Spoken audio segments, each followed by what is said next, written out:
What's up, everybody? Welcome into Middays. Bill Colarulo. Of course, Nick Sirianni was late and throws us off with all of our breaks and timing.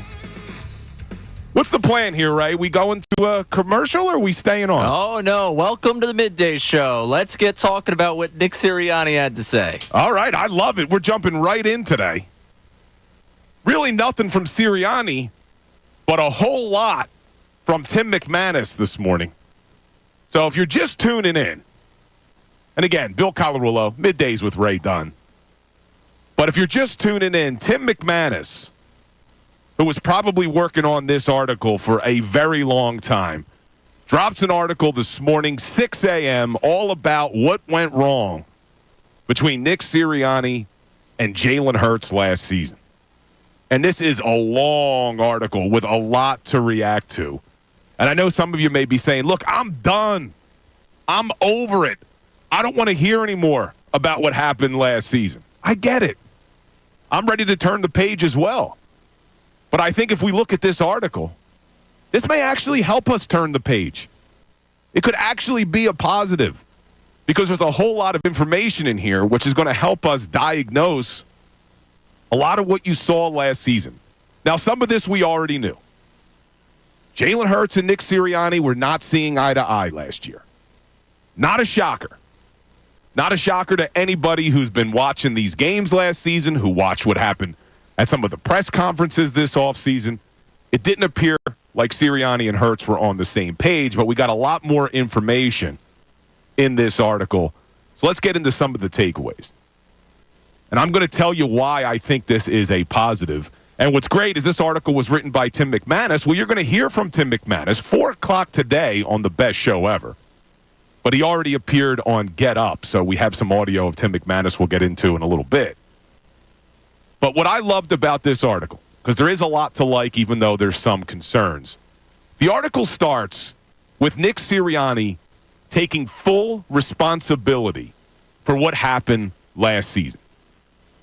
When they met for their spring workouts, Sirianni's message was clear, according to Tim McManus, that last year was on me, on my shoulders. I didn't get it done. A team source said he took full responsibility, that he felt he let the team down and didn't do a good enough job of empowering the players.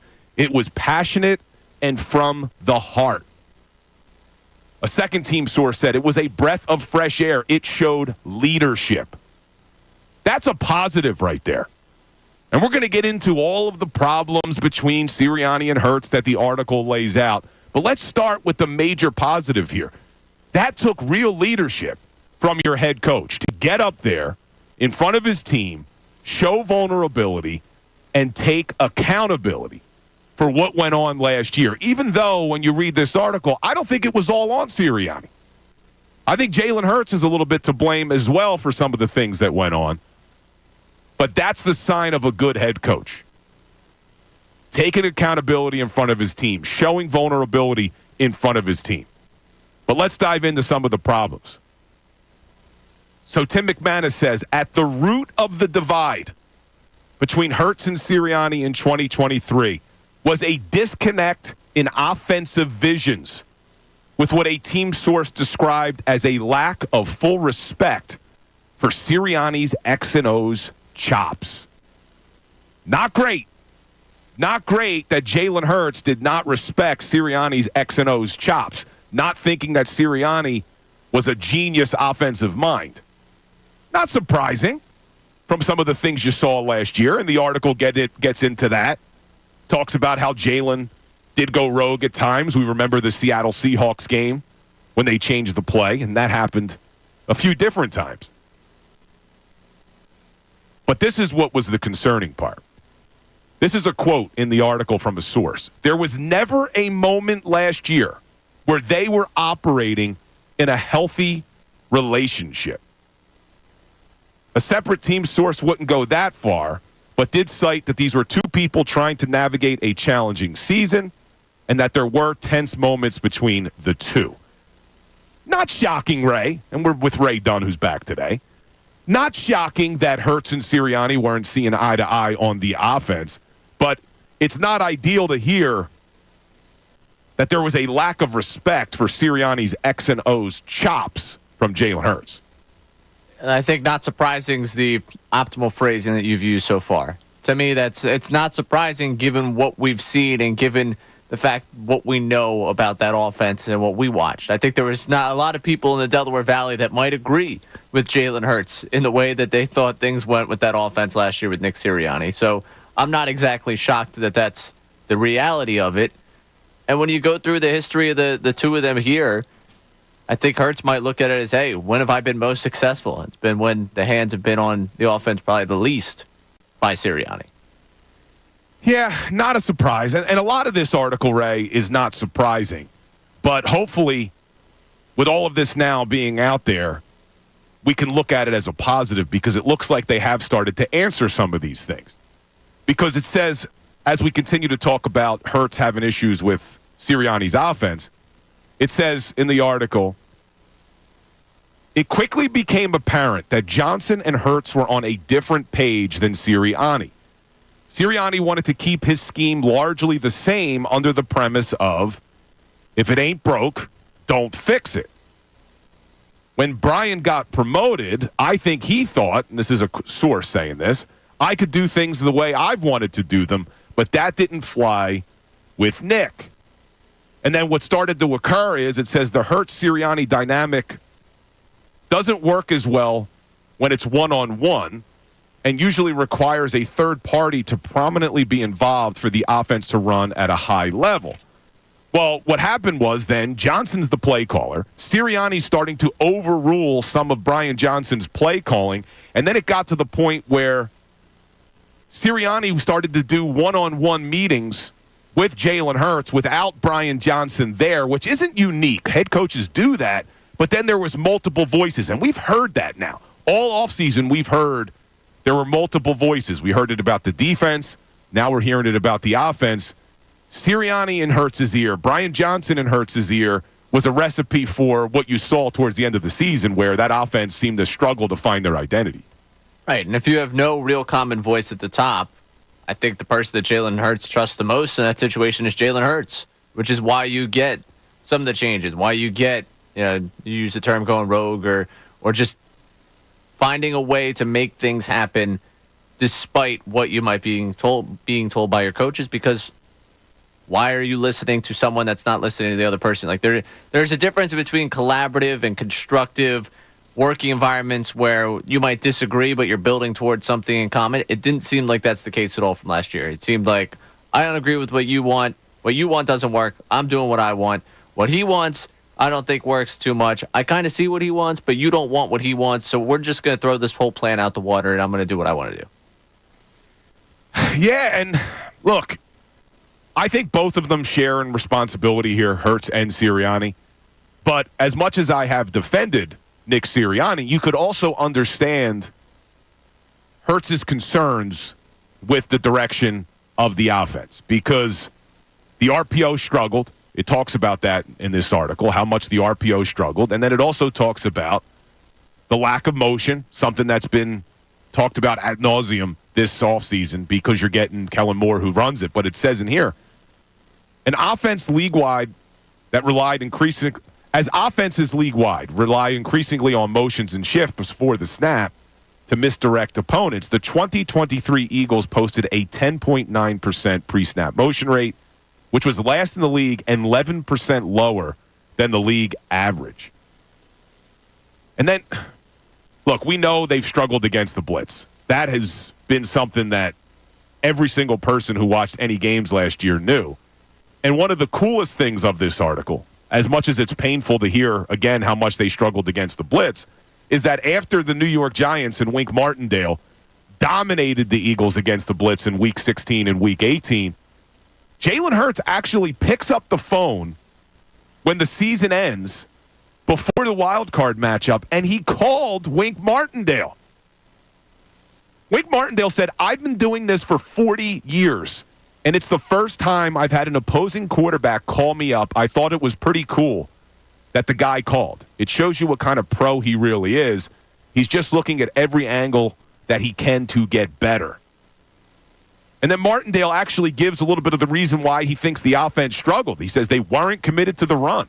They weren't committed to the quarterback runs. They were trying to throw the ball a little bit too much on early downs, which put them behind the sticks, and that's when defenses can go to work. And that's a quote from Wink Martindale. So, look, there's also some things in there about Jalen Hurts' leadership and that Johnson and Sirianni did sit down with him, wanted him to be a more vocal leader. But I love that Jalen Hurts decided to pick up the phone and call Wink Martindale and say, hey, how'd you guys game plan against us? Because we really struggled against the blitz. Why were you doing certain things against us? That's awesome, Ray. It's awesome. It also shows, I think, a little bit, if it's uncommon for Wink Martindale, that kind of puts a little red flag up in my mind of, Hurts was so taken aback by the way they prepared for a number of these games that he felt, I need to go and reach out to an opposing coach to try and get the answers that I've been looking for from my coaching staff all year long. Well, yeah, that's one way to look at it. See, I like, though, that he called the guy who blitzed him, and it talks about it in the article, and I'll get you the exact numbers about Wink Martindale here. But, look, yes, you're right. Should Sirianni and Brian Johnson and even Jeff Stoutland have had answers themselves? Absolutely. But I like that he's calling a guy who's led the league pretty much in blitzing every single season in Wink Martindale. Let me see if I can get those numbers for you. There's so much in this article. It's like a 10-page article.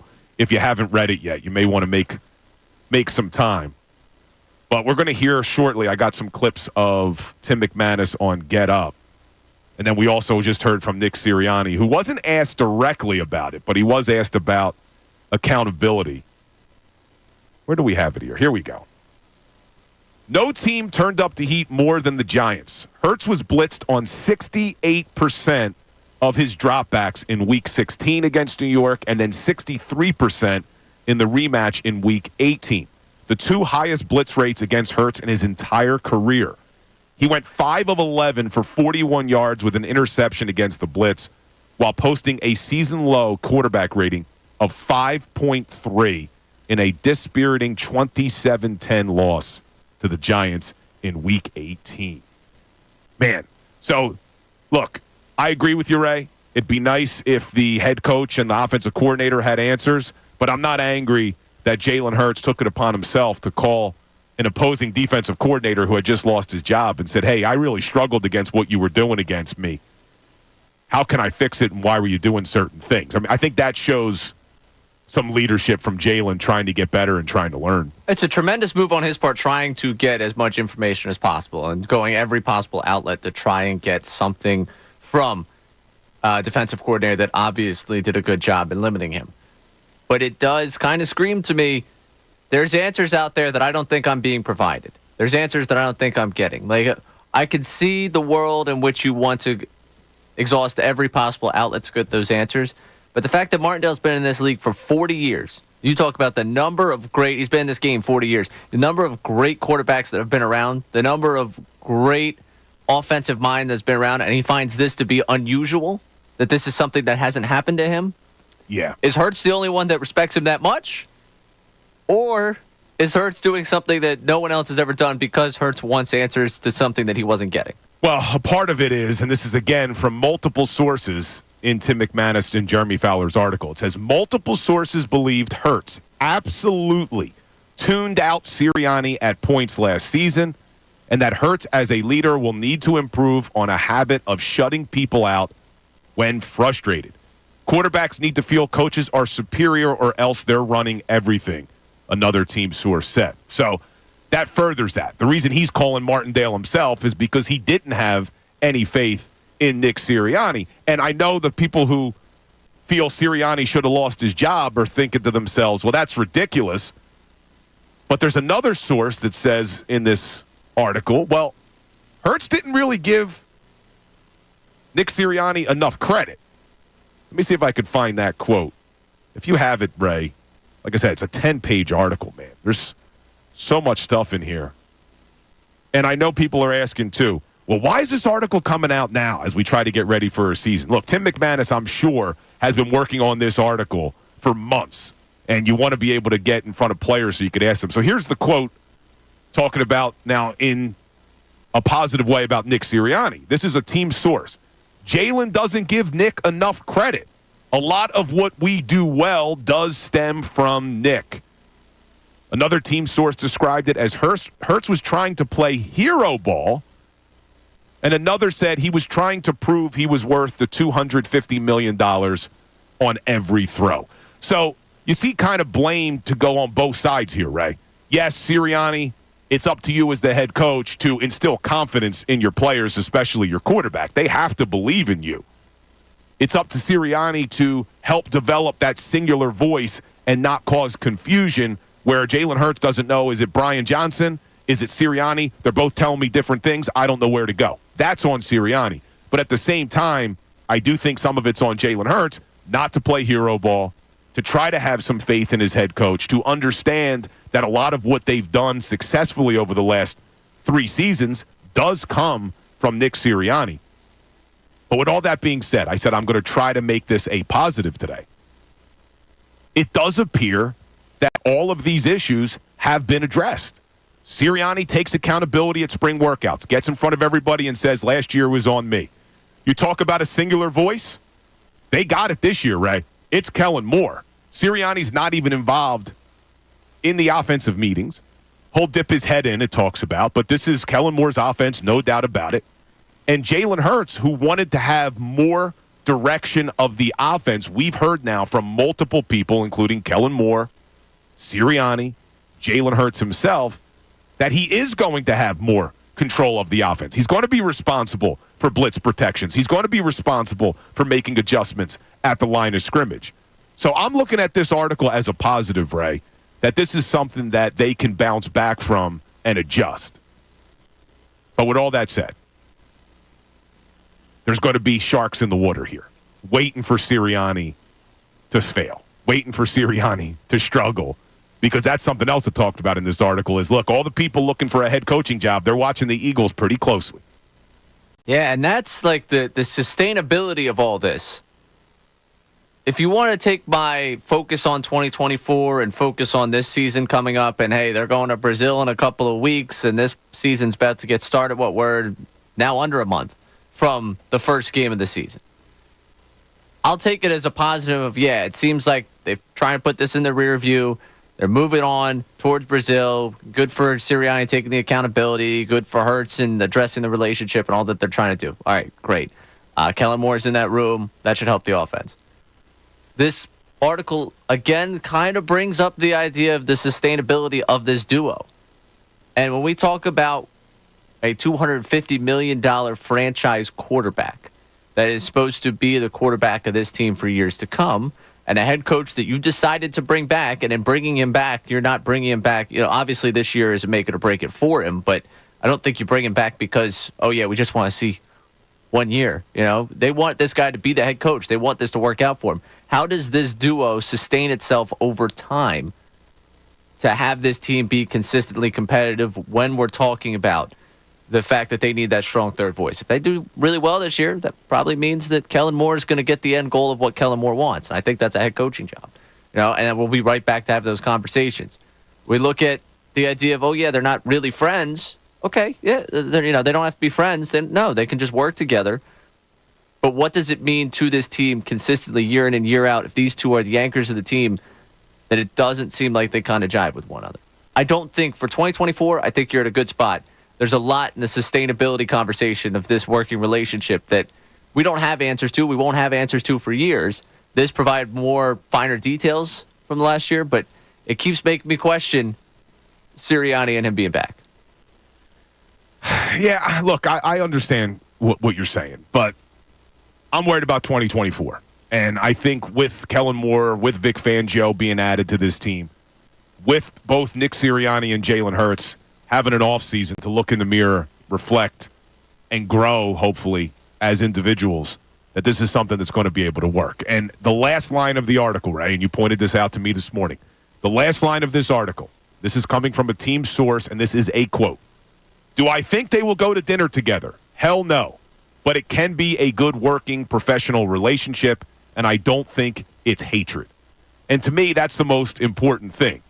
We don't need them to be best friends, right? We just need them to be able to get along. And it sounds like Sirianni has made a lot of efforts this offseason, whether or not you think it came down from the top, that Howie Roseman and Jeffrey Lurie said, hey, for you to keep your job, you got to bring in a new offensive coordinator that's going to have total control. Maybe that happened.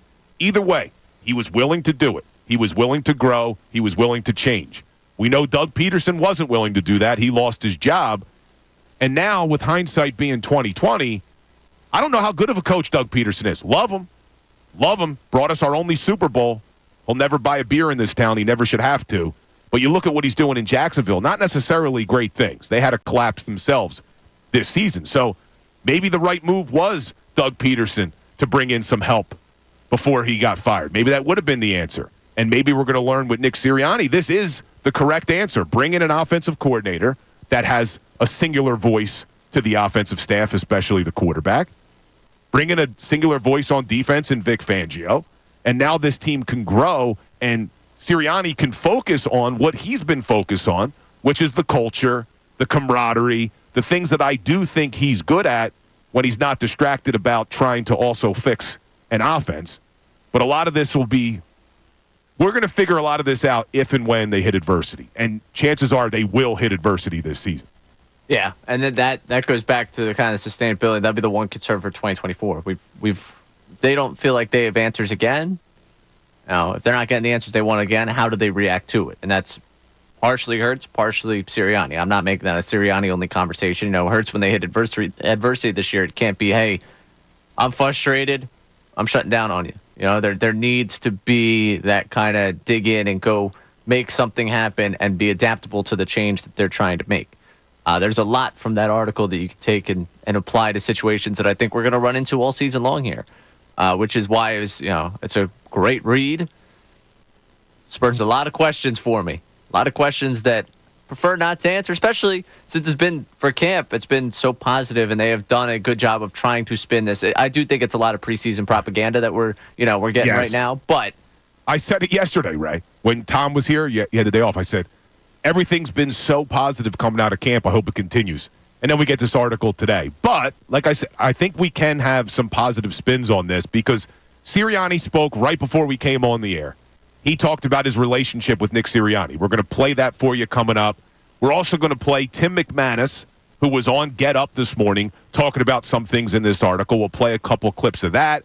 And even Adam Schefter, who joins the morning show every single Wednesday morning with Kincade Salciunas, he addressed this. So we're going to play all those clips for you. We're going to continue to react. But we're throwing the question out to all of you. If you've read the article, after learning everything you've learned from Tim McManus and Jeremy Fowler in this article, do you feel better or worse about the future of this Philadelphia Eagles team? Because even though there's some things in here that give you cause for concern, I'm actually feeling better. I'm feeling better that they were able to diagnose some of the issues that went down last year, and they've corrected them.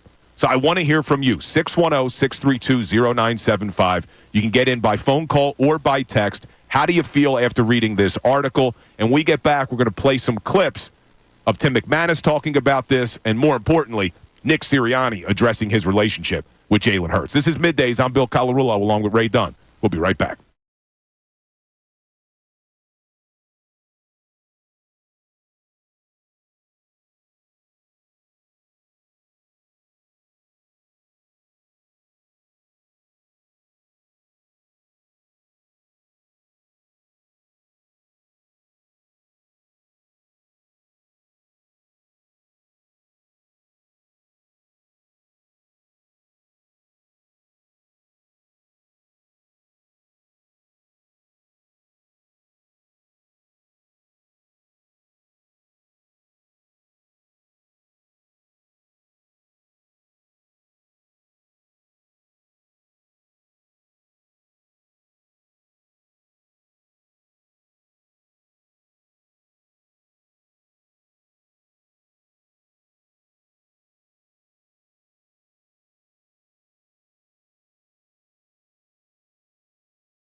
with Tyrone Johnson and Ricky Vitalico. Right now, it's the Midday Show. 97.5 The Fanatic and 97.5thefanatic.com. This 10 o'clock hour on 97.5 The Fanatic is brought to you by Window Nation. Take advantage of Window Nation's 50% off sale on all style windows. Plus, make no down payments with no payments and no interest for 12 full months. Call 866-90-NATION or visit windownation.com. Bill Colarulo with you today on Middays, along with my man Ray Dunn behind the glass. And look, we had a whole show planned, but once you wake up and an article drops like it did by Tim McManus on ESPN, you have to address it. And there's a lot of information in there. Not all of it is new.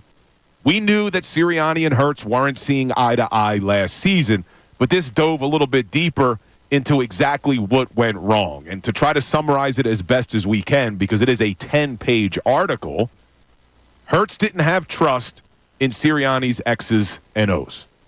Sirianni doesn't seem, when you look back, that he had trust in Brian Johnson and didn't want to turn things over to Brian Johnson. So there were really two voices. Johnson thought he'd be able to put his stamp on this offense. Sirianni wanted to stay with the if it ain't broke, don't fix it mentality. And then Jalen Hurts was having two different voices. He was doing one-on-one meetings with Nick Sirianni, all while Brian Johnson's the play caller. Sirianni would overrule Brian Johnson at times. A recipe for disaster. But if you're trying to look at it from a positive, which I am, they've diagnosed the problem. Hurts wanted a singular voice. He's getting it in Kellen Moore. Hurts wanted more direction in the offense. He now has it. He's making the adjustment calls at the line of scrimmage. He's going to have the freedom to make adjustments to not only the blitz protections, but the route designs, things at the line that he hasn't been able to do in previous years. And it does appear that Nick Sirianni has changed, that he looked in the mirror and he's changed a little bit. This article addresses the fact that at spring practices, Sirianni got in front of the entire team and he took responsibility for what happened last year. And the quote from a team source says he took full responsibility, that he felt he let the team down and didn't do a good enough job of empowering the players. It was passionate and it was from the heart.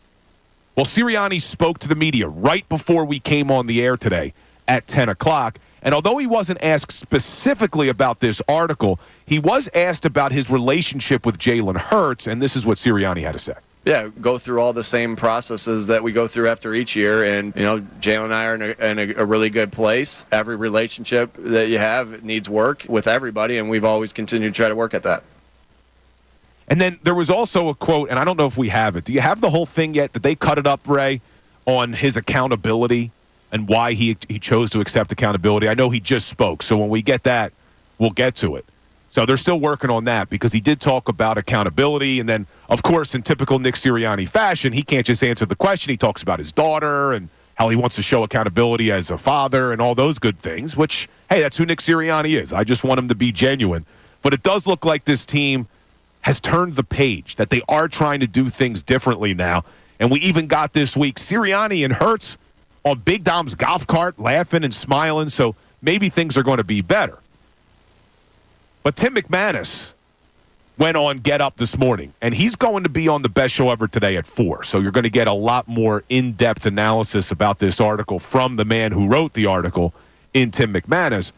But going back to some of the problems that happened last year, Tim McManus talked about how Hurts was not following the play calling that was coming from Brian Johnson through Nick Sirianni. Listen to Tim McManus on Get Up. Look, there's some issues there. There's no doubt about it. Sorry, that was Shefty. Let's get McManus.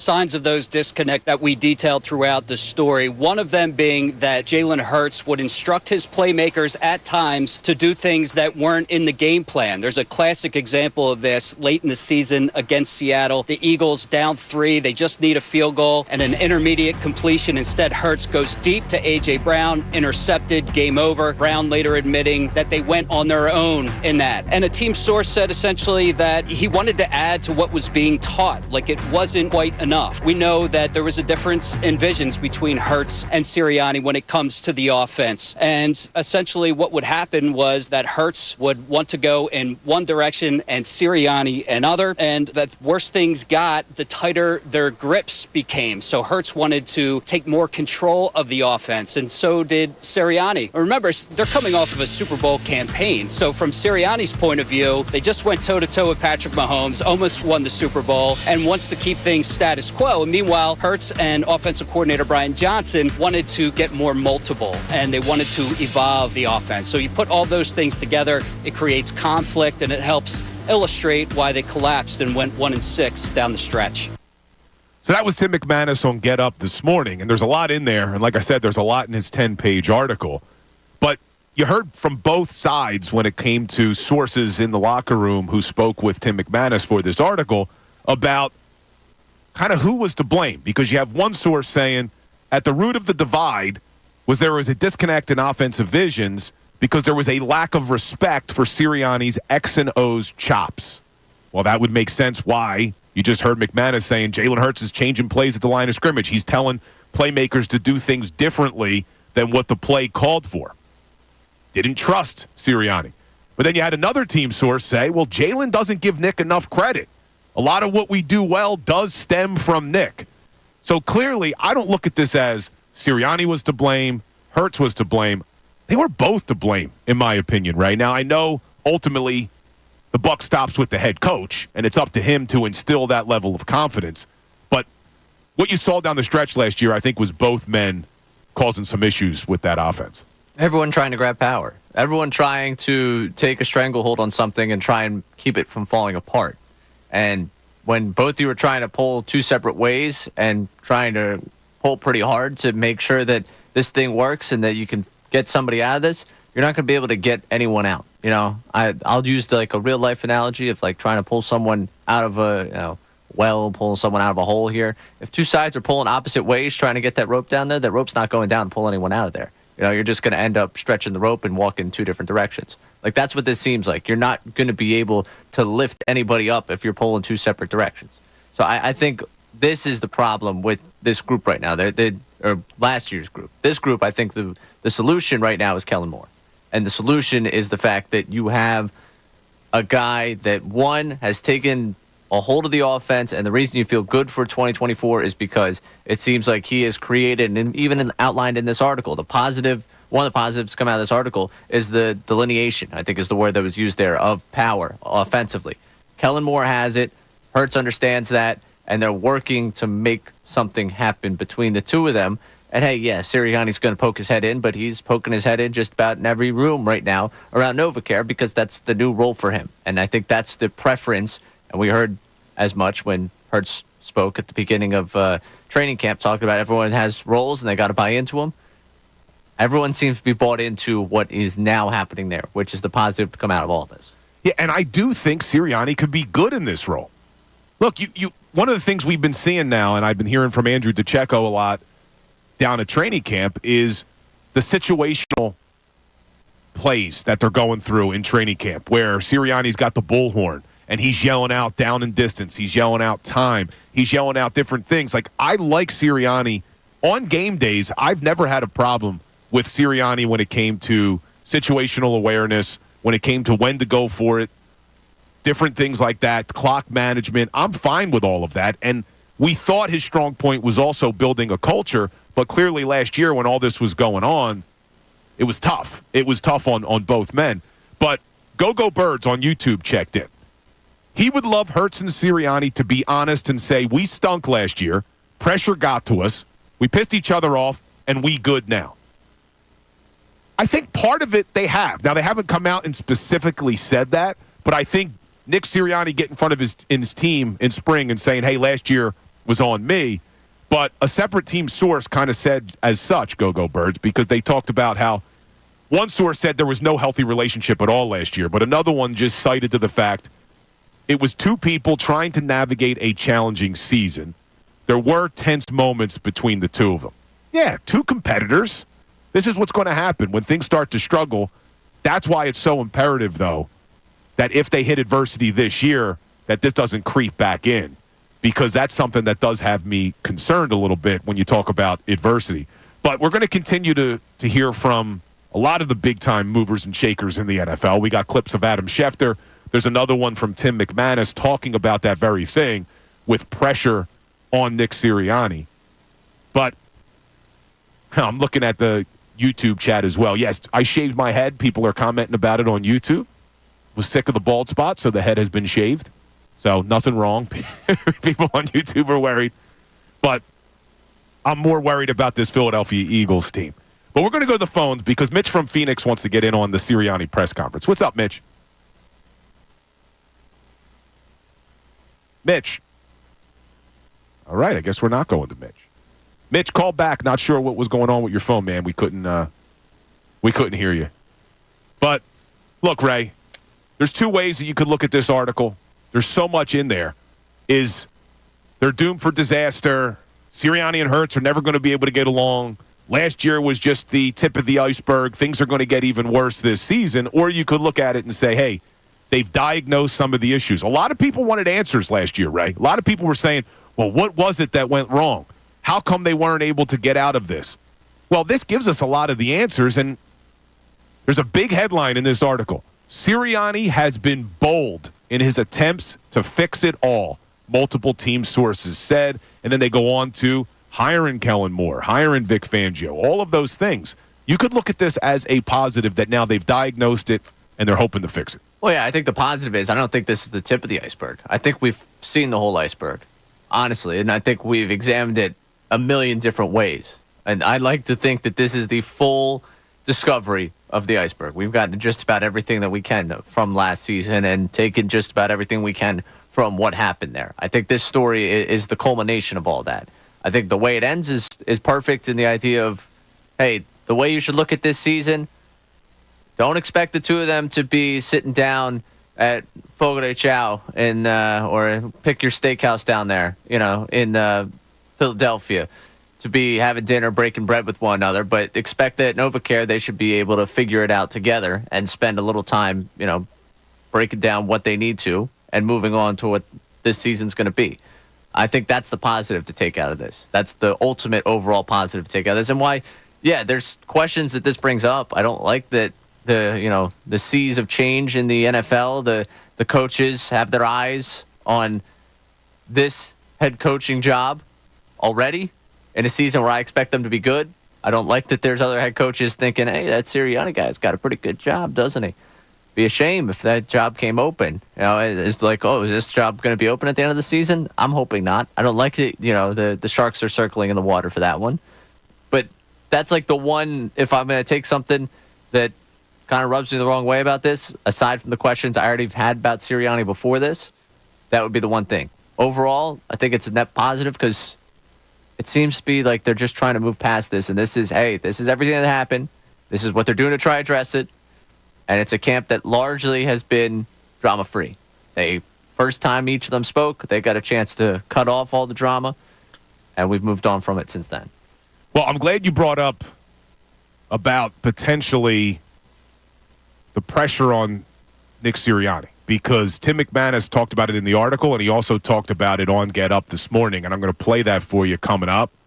Because if things do start to go south, Sharks will be in the waters, as you said, Ray. We'll get into all of that coming up next. Now, a Birds Insider update on 97.5 The Fanatic.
Bill Colarulo, Ray Dunn behind the glass with you today.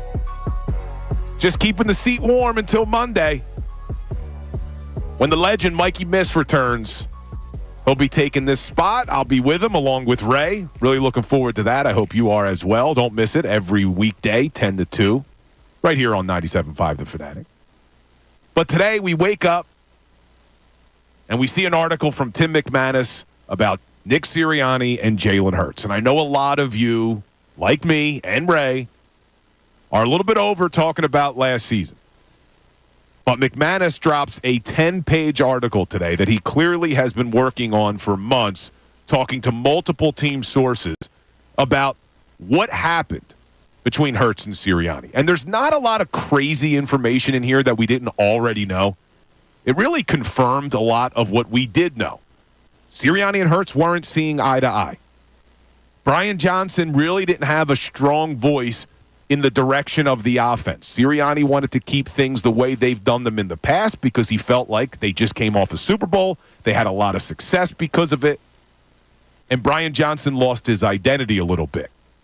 But because of that, Jalen Hurts didn't really know who the voice was that he should listen to on offense, because he would do one-on-one meetings with Nick Sirianni. Sometimes Sirianni would overrule Brian Johnson's play calling. There were a lot of issues, but I do think Sirianni took a step in the right direction because, according to the article, he stood up in front of the entire team during spring workouts and accepted responsibility for what happened last season.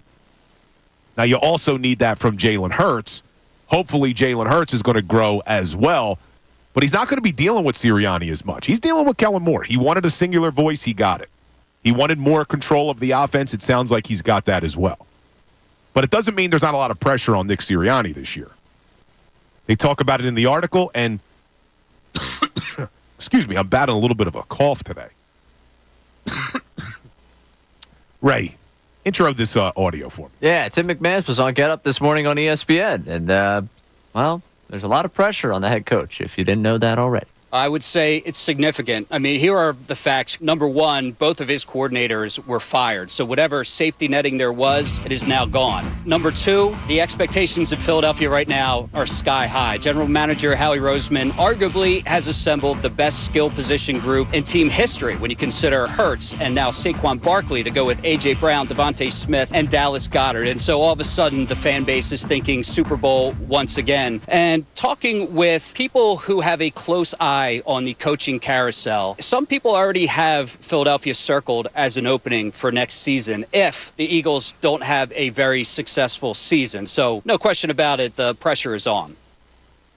The pressure is on, Ray. And this is something we knew. I mean, look, we all knew coming into this season, if the team struggles, Sirianni's probably not here next year. I don't think that is a novel thought right there. I mean, we all kind of assumed it. The way the collapse went last year, this season, if they struggle, he's probably not coming back. The issue, though, that I have is what happens when they hit adversity? Because it's a 17-game season. It's very rare that you have a 17-game season like you did in 2022, where they literally didn't hit adversity all season long. Last year, first time they really hit adversity, they weren't able to recover from it. San Francisco 49ers came in, punched him in the mouth. Wheels fell off the bus. Season was essentially over. This year, you probably are going to have to battle some adversity. And when you have the sharks circling in the waters like it sounds like there are right now, with coaches already looking at the Philadelphia Eagles as a potential coaching opening, how does Nick Sirianni handle that, Ray? How does Nick Sirianni handle adversity this season when it hits? Hopefully better than last year. Now, I think it will help that he's more of a CEO. He's not going to have to worry about being involved in the offense or the defense, so he can focus on really one thing, and that's the culture to hopefully overcome any choppy waters. Yeah, his answers can be more in sayings and in vibes than it can be in offense, and that might be better for him this year than it was a season ago. I'm very curious to see when they do hit this adversity, because like you said, it's hard to see a season where a team doesn't, and hard to imagine they won't this season just because there's a lot of change, there's a lot of new, and it's the NFL. You know, it's a 17-game season. It's hard to avoid that. So I'll be very interested for that. I'm also interested in what they consider a successful season, because he mentions, the fan base thinking Super Bowl. We read, I forget who it was that had the championship. Diana Rossini mentioned the championship level roster. Those phrasings, Super Bowl, championship, from people that talk to the organization, expectations internally seem pretty high. We have solid expectations here from the outside. But what really is success for Sirianni? Is it showing that he can navigate a 17-game season and get a very talented team to the postseason and win a postseason game or two? And does that stay the ship for him, or is it even more that they need to see out of him? I'm very interested in that term. Success is vague, and what is the construct of success right now for the Eagles organization as they look towards this season? That's a good question, Ray, and I think we should get into it coming up, because NFL.com released their first set of power rankings for the preseason.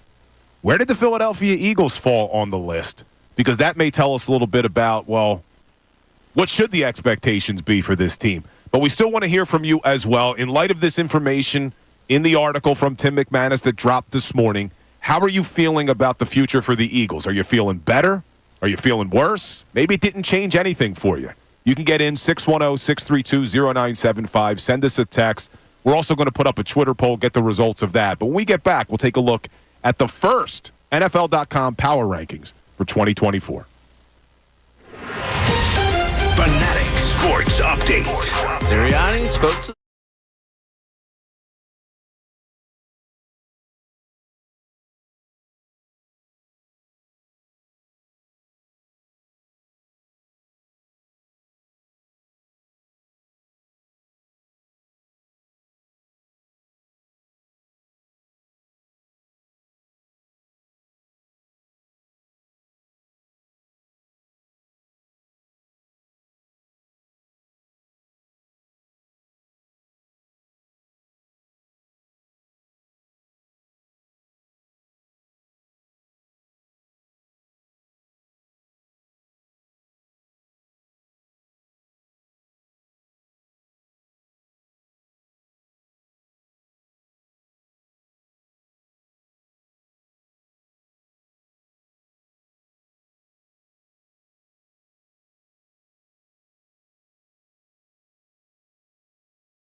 Coming up at 2, the best show ever with Tyrone Johnson and Ricky Vitalico.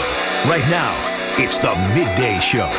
97.5 The Fanatic and 97.5thefanatic.com. Welcome back in the Middays. Bill Colarulo, Ray Dunn behind the glass. Obviously, we're reacting to the big article that dropped from Tim McManus of ESPN this morning. Tim McManus will be on the best show ever coming up today at 4 o'clock. You're not going to want to miss that. It's a 10-page article. There's a lot of information in there, but not anything that we really didn't know as far as the fact that Jalen Hurts and Nick Sirianni weren't seeing eye to eye last year. This dives deeper into it. But we're trying to find, excuse me, I got a little something in my throat today. I apologize. But we're trying to find some positives in here. And I think the way the article starts could be the biggest positive of all. That in spring practices, Nick Sirianni stood up in front of the whole team, took full responsibility for what happened last year. Team source said it was passionate and it was from the heart. Another source said it was a breath of fresh air and it showed leadership. That's awesome for me. And especially now that he's willing to give up a lot of the control of the offense to Kellen Moore, obviously the defense to Vic Fangio. I think we can close the book on what happened last year. I'm ready to move on. I look at this as a positive. And we threw out the question to our Twitter followers.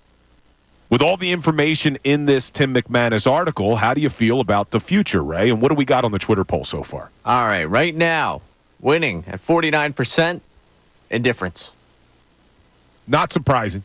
Yeah, people right now, I think at this point, I think a lot of people made up their are mind on this matter. 42% are feeling better today. 9% of people are feeling worse. I like that.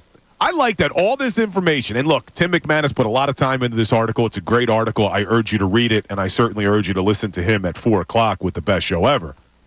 But it is interesting that all of this information in there, and only 9% of people feel worse about the future, because we kind of knew a lot of this.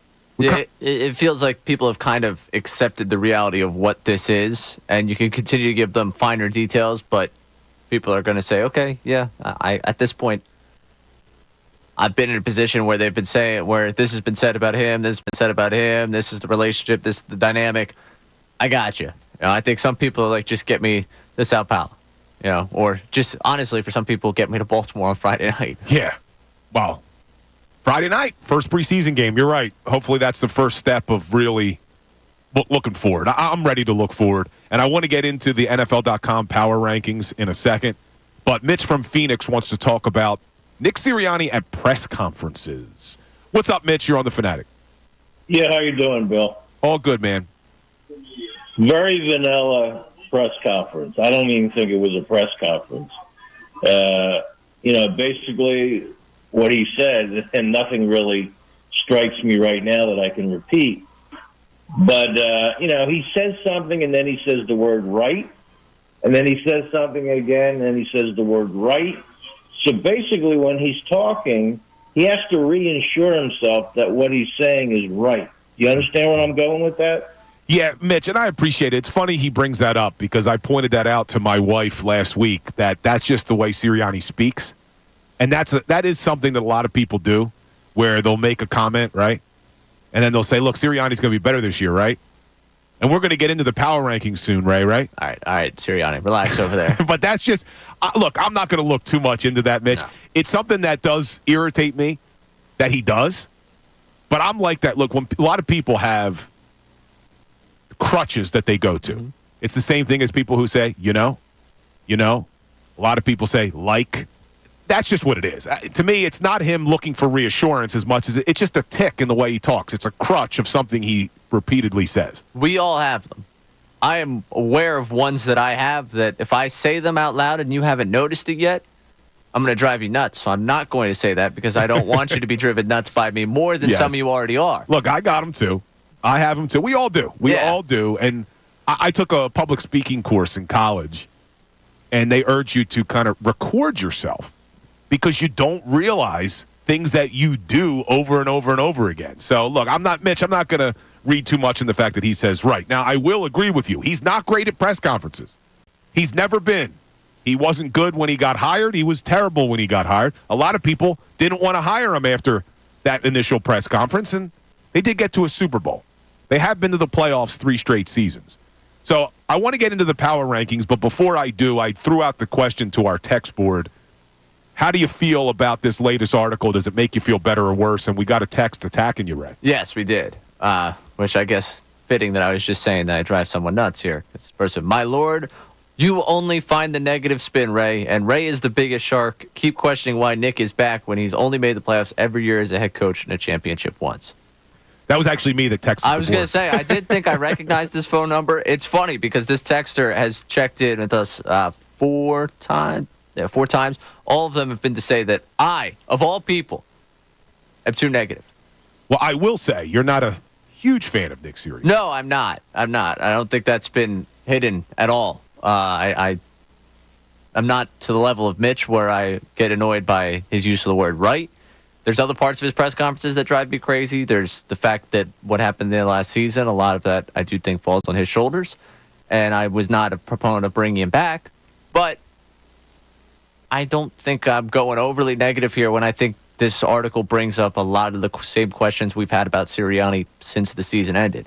I'd like to think it's all in the past, and he's made all the steps to improve, and we're going to go forward. And, you know, the Eagles fan inside of me loves that. Loves the idea of, yeah, we're all going to be fine. All is good and well. 2023 is over. It's 2024 time. Let's go move into the future. That's what I want to do. I would like to do that. But when things are reinforced to me, that reinforced questions I have, I'm not going to sit here and pretend like I don't have them. So I apologize to the unnamed texter in New Jersey, who we are not positive is not Bill Colarulo, for being too negative on this look. But, I mean, I don't think it's negative to have question marks about the guy. I think there's rightful question marks, considering it's not just me that has the question marks. The National Football League right now has question marks because there are head coaches circling the Philadelphia Eagles that's like, hey, after the season, that wouldn't be too bad. I'll be able to give out my favorite cheesesteak place, and I'll be able to go down at the Rocky Steps and take, like...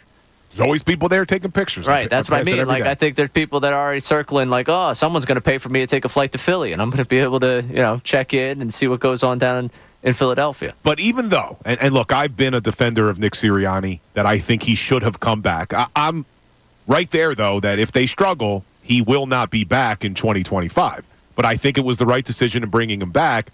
And you have to admit, though, Ray, from someone who didn't want him back, right? You didn't want him coming back. No.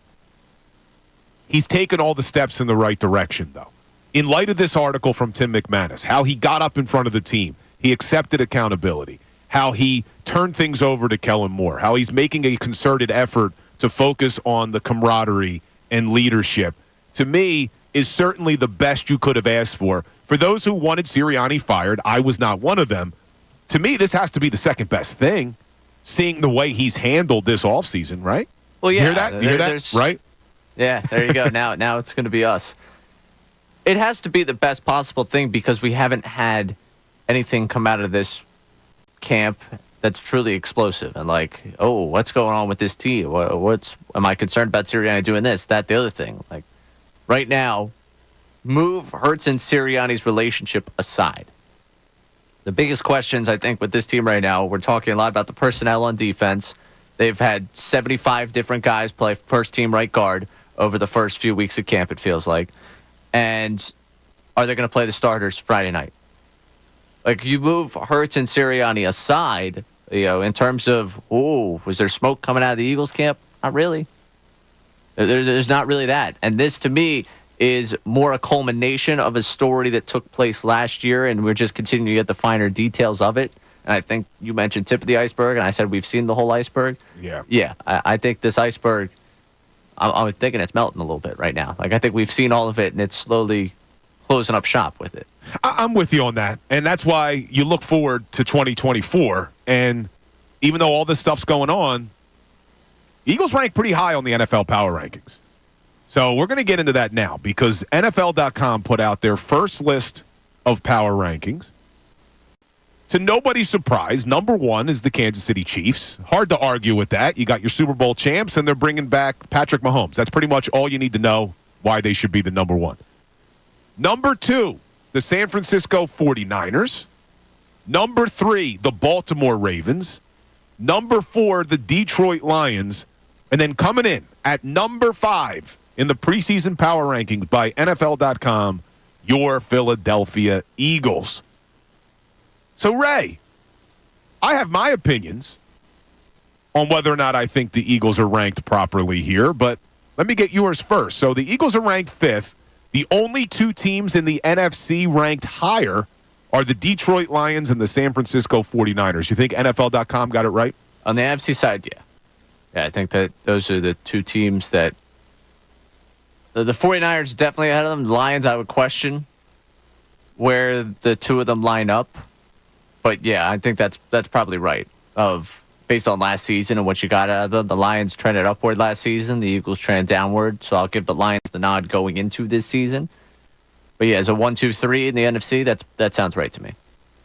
Interestingly, a lot of people are probably wondering why the Packers aren't above the Eagles, because the Packers are the sexy pick this year for a lot of people.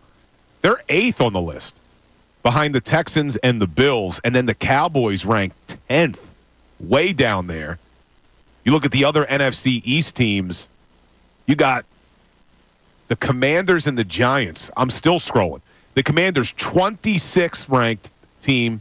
The Giants, the 29th ranked team. So I do want to talk coming up a little bit later about the NFC East, because clearly the NFC East is going to be weak, and I think the Cowboys are actually ranked a little bit too high. But I look at this ranking so far, and I got to agree with you, Ray. I think NFL.com nailed it for preseason rankings. I think you have to put the Detroit Lions above the Eagles now. I'm not so convinced that the Detroit Lions aren't going to take a step back this season. I still think it's yet to be determined. I know a lot of people love Dan Campbell. Love him. I'm not so sure how good of a coach Dan Campbell is. I know he's a great motivator. He's a CEO coach as well. He doesn't call the offenses. He doesn't call the defenses. And he's a great motivator. But unlike Nick Sirianni, I think Dan Campbell is terrible in games. I've never left a game in 3 seasons really scratching my head wondering, why did Nick Sirianni make that decision there on 4th down? Or why didn't they go for it? Why did they punt? Very rarely. I know in the Super Bowl you could go back. Should they have kicked a field goal or not? To me, that was a toss-up. You look at what Dan Campbell did last year. In the biggest game of his coaching career, he single-handedly lost that game for the Detroit Lions. His decisions were terrible in that football game. Absolutely terrible. And I know people are listening saying, oh, he just stayed true to the fact that he was aggressive. There's a difference between being aggressive and being reckless. Dan Campbell was reckless in that game. The risk-reward wasn't there every time he went for it. Because whether you scored a field goal or a touchdown, it became a 3-score game for the Lions. You kick the field goal. You make it a 3-score game. You can make the argument that like with Sirianni in the Super Bowl, a field goal made it a 13-point game, whereas a touchdown would have made it a 3-score game. So that where you could make the argument, the risk to the reward may be there. But I think Dan Campbell, as much of a motivator as he is, may hold back the Detroit Lions, and you're going to see the Philadelphia Eagles leapfrog them. But I want to hear from you. So the Philadelphia Eagles, in the first power rankings that come out, according to NFL.com, preseason power rankings are ranked 5th. The only 4 teams ahead of them. Number 1, the Kansas City Chiefs. Number 2, the San Francisco 49ers. Number 3, the Baltimore Ravens. And number 4, the Detroit Lions. And then your Philadelphia Eagles at number 5. Send us a text. Do you agree with these power rankings? Do you think the Eagles should be ranked higher? Do you think they should be ranked lower? Send us a text, 610-632-0975. Now, with all the talent that this Eagles team has, and why they're ranked so high in the power rankings is because of that talent, none of it's going to matter, Ray, if Sirianni and Hurts aren't on the same page again. If Sirianni doesn't do a better job of being the CEO-type coach this season. But I think when you read the McManus article that dropped this morning, the biggest takeaway for me was the accountability that Sirianni showed, and he was asked about that at his press conference today. And, of course, in typical Sirianni fashion, he kind of goes off the rails a little and talks about his daughter, but it makes sense if you're a father. Listen to Nick Sirianni on accountability. the only way to get better is to really look through the things that you felt like you messed up and get better at them. But it starts with the humility to say, I messed this up. I need to be better at this. If you want a culture of accountability and you're not being accountable yourself, if I want Taylor Sirianni to be accountable and she sees me blaming things on other people at all time, I'm raising a child that's not going to be accountable. Well, it's the same thing with a team. If I'm not accountable to the that I mess up, if I'm not accountable to the things that I mess up, how am I going to expect them to be accountable to what they mess up? That's been day one here. That's just not off-season 2024 going into the 24 season. That's been what I'm trying to do day one. So there was Nick Sirianni on accountability. Not a great press conference guy. We've talked about it. I love that answer from him. I love the fact that he's talking about accountability because I think it does start at the top. If the head coach is willing to be accountable when things go wrong, that will trickle down throughout all the players, starting with your head guy on offense, your franchise quarterback. He also needs to be accountable. But I love that answer from Nick Sirianni when it comes to accountability, Ray. Can we get the crowd out from the background? I don't know what's going on. You would have thought that they would have learned the first day they tried to do the press conferences with all the crowd cheering, that they would have moved it. Remember, Fangio wasn't too happy either, saying, can we get, what did he say? Can we get some quiet, please? Fangio doesn't hold back. It's ridiculous. Like, what is this? The Philadelphia Eagles press conferences are filmed in front of a live studio audience. He's talking about accountability. Woo! Like, come on, please. Do they still do that? Do they still record TV shows in front of live studio audiences? I don't think so. I think we figured out the whole sound effects thing, and we'll be able to drop laugh tracks in there. Some of the shows, I'll tell you, you go find like a YouTube video of someone who spent the time to take out like laugh tracks from some of the shows. Oh, they don't hit the same, man. No, it's kind of jarring. I won't say the TV show that it is because, I don't like ruining things for people, but I had a college professor that ruined a television show for me. But I was like, all right, laugh track removed. Now watch it. And I was like, well, it just goes to show it's our herd mentality, man. People laugh, we laugh. You could be out on the street. People start running, you're going to run. You don't even have to know what's going on. You're just going to follow. Legs are kind of sore, man. But you're a leader, Ray. You're a leader. Sure, in my own way, because I preach accountability the way that Nick Sirianni just was. And I appreciate that answer from him, and he did it in Sirianni fashion. But it's right. If he wants the team to take accountability, it's right for him to, at the top, be like, yeah, man, I messed that one up. For some guys in that room, I think they're probably looking at each other like, yeah, you did. All right. We knew it. Good for you to reinforce it. Let's get out there and do something different. I think there's a little anxiousness to get moving towards next season. I think that was in his way of trying to close the book and push it on towards what we got in 2024. And make no mistake, though, Ray, in McManus's article, it doesn't just talk about Sirianni needing to change a little bit. It also mentions the fact that Sirianni and Brian Johnson had to hold a meeting with Jalen Hurts in the middle of the season, urging him to open up to more teammates. And the team source says, I just think they sensed the vibe was off overall. The source noted that Hurts did make efforts to speak up, either with teammates or requests for tweaks within the offense. But then this is a quote, it's not his personality to make demands, the source said. The Eagles kept winning, all but in a shaky fashion. So it sounds like a lot of people need to make some changes. But even with all that being said, the Eagles got a pretty good team heading into 2024. According to these power rankings, the 5th best team heading into 2024. So I want to continue to get your reactions to the Tim McManus article. Do you feel better or worse, or are you indifferent about some of the information that came out? 610-632-0975. But I also want to talk about these power rankings because the Eagles at number 5, is it the right spot for them to be? Our YouTube chat's checking in. I'll get to some of those comments coming up. But I want to look deeper into the NFC East because you look at these power rankings and where the other NFC East teams rank. Where should the floor be for this Eagles team in 2024, Ray? We'll get into all of that coming up next. Fanatic Sports Update.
Time talking about the Philadelphia Eagles. Big article dropped from ESPN this morning at 6 a.m. with Tim McManus and Jeremy Fowler. And Ray Dunn just informed me coming up at noon, Jeremy Fowler is going to join the show. So excited to talk to Jeremy Fowler about this article, see if there's anything else in there that we can get from him. That'll be a little bit more in-depth, hopefully. But I'm looking at the article from McManus and Fowler as a positive. A lot of the things in here, a lot of the issues between Hurts and Sirianni, specifically with that offense, we knew. We didn't have team sources telling us like you do in this article, but we knew they weren't seeing eye to eye. All you had to do was turn on your TV last year and watch the games, and you knew something was off with that offense towards the end of the season. And we're getting more and more answers. It appears Sirianni was trying to hold on. If it ain't broke, don't fix it, it's cited to in this article. Jalen Hurts and Brian Johnson, they wanted to evolve the offense a little bit. Jalen Hurts wanted a little bit more direction in the offense. And it looks like all of those things are going to change this year. Sirianni took accountability to his team, got up there, showed vulnerability, getting up in front of the team and saying, hey, last year was on me. Love that from our head coach. They turned the keys of the offense over to Kellen Moore. They're giving more control to Jalen Hurts. He's going to be calling out blitz protections. He's going to have freedom at the line of scrimmage. So there are a lot of positives that you could take from this article because the Eagles diagnosed a lot of the issues, and hopefully now they fix them going forward. So we'll talk to Jeremy Fowler about that coming up at 12 o'clock. Looking forward to that conversation. But we're also talking about the NFL power rankings that dropped. First ones of the year, and I know they're just power rankings. But I do think it tells you a lot about the Philadelphia Eagles' competition in the NFC East, Ray. Because the Eagles are coming in at 5th. The highest NFC East team outside of the Eagles are the Cowboys at 10th, which I think is actually a little high for them. You look at the Dallas Cowboys, I don't think they've gotten better in any category, any position. They got worse in a lot of positions. Their offensive line got worse. Their running back room got worse. They're changing defensive coordinators. They lost Sam Williams, one of their edge rushers, for the season. So I think that team's going to take a massive step back. They just put CeeDee Lamb on the non-reporting list. That's a disaster. Another wide receiver disaster for an NFC team not named the Eagles. Thank you, Howie Roseman. So I want to talk to Ray coming up about what the floor should be for the Philadelphia Eagles. And by floor, I mean minimum what should the Eagles do. But before I do, I want to go to the phones because I threw out the question, do you think the Eagles coming in at number 5 on the power rankings is accurate? And you could still get in 610-632-0975. Send us a text. But Silver from Philly has an issue with the power rankings. What's up, Silver? Yeah. You're on The Fanatic. Yeah, I got a big issue with that. With the upgrades that this team made, bringing back, Gardner Johnson, bringing in Saquon Barkley, bringing in Devin White, adding the additions to the secondary in the draft, handling all the needs we needed to do. The team was already the best team in the league last year before the debacle happened, when them last 7 games and going into the wild card. We were the best team power ranking. We were 10-1, only 10-1 team.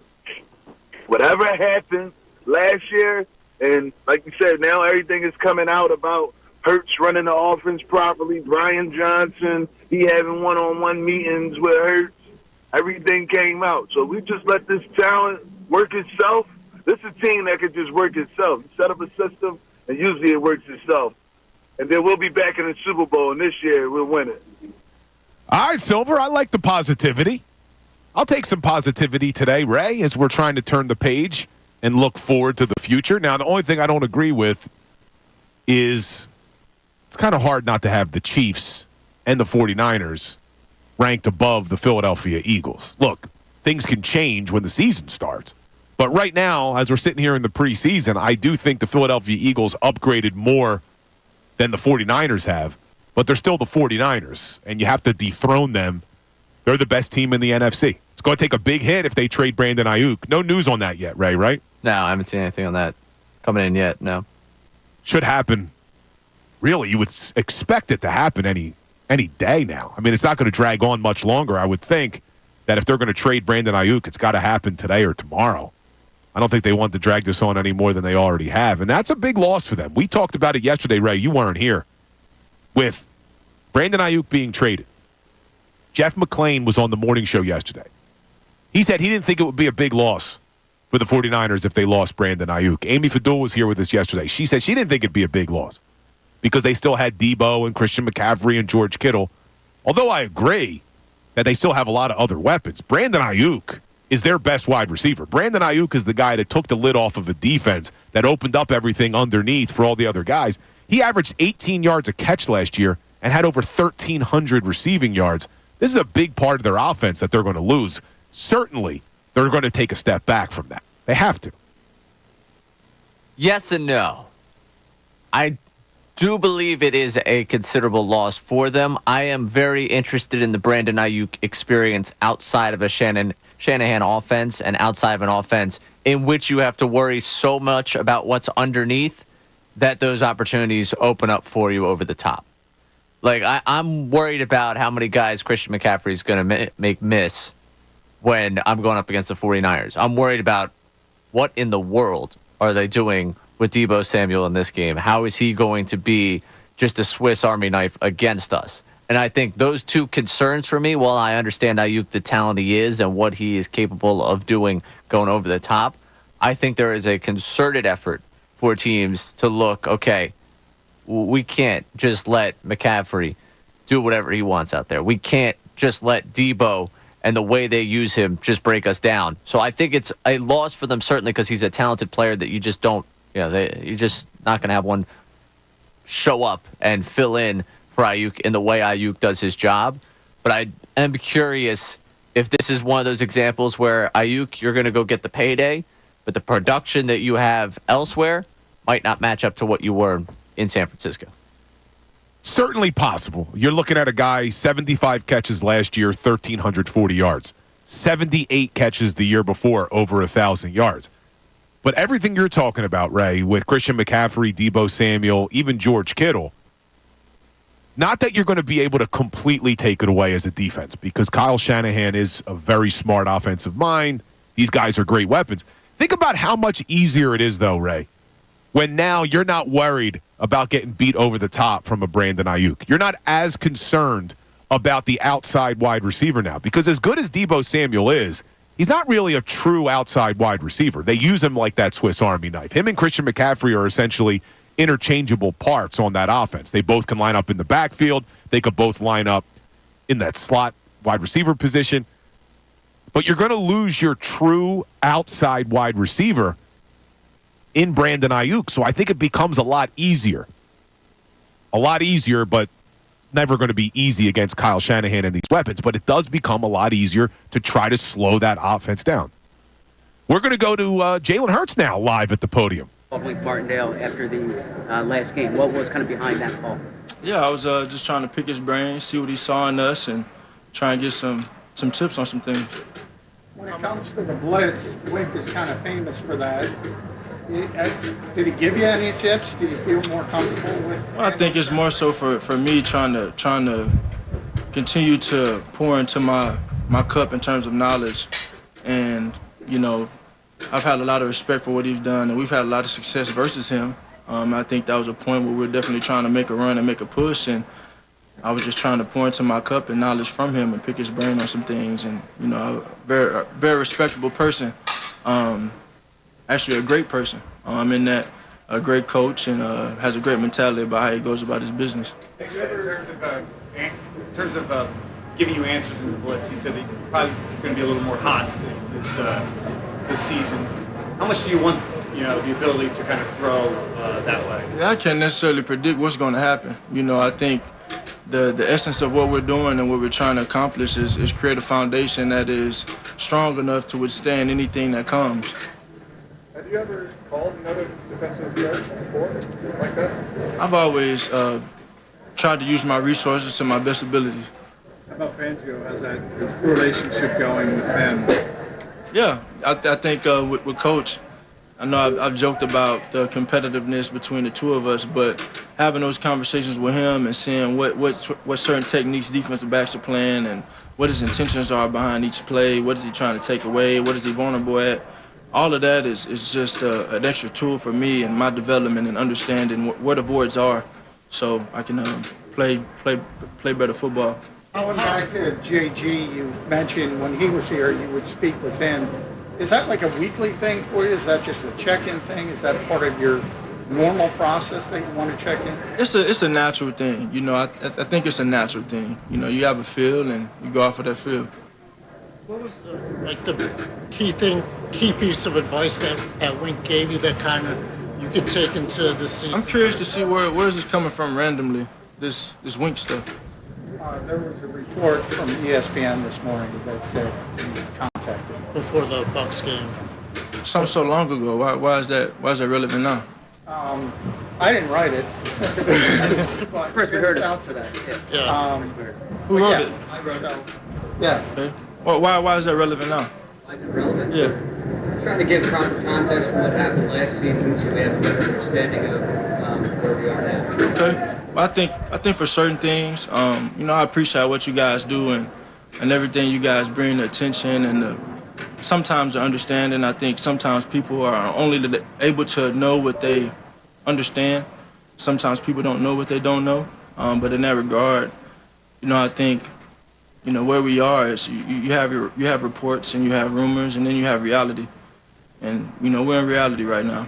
And we got different people doing different things and we have different responsibilities in their natural nature. But ultimately, we're just attacking it day by day. You know, and this team is putting the best foot forward in effort and intensity, and it's really being a team and being together, you know, and that's been my whole entire message, this whole entire training camp and this whole offseason. And so, you know, it's been a good journey so far, and, you know, I think, you know, my natural nature is because I don't know about, but my natural nature is to block out the external factors because I think it comes a point where sometimes you question so much and the negativity becomes redundant.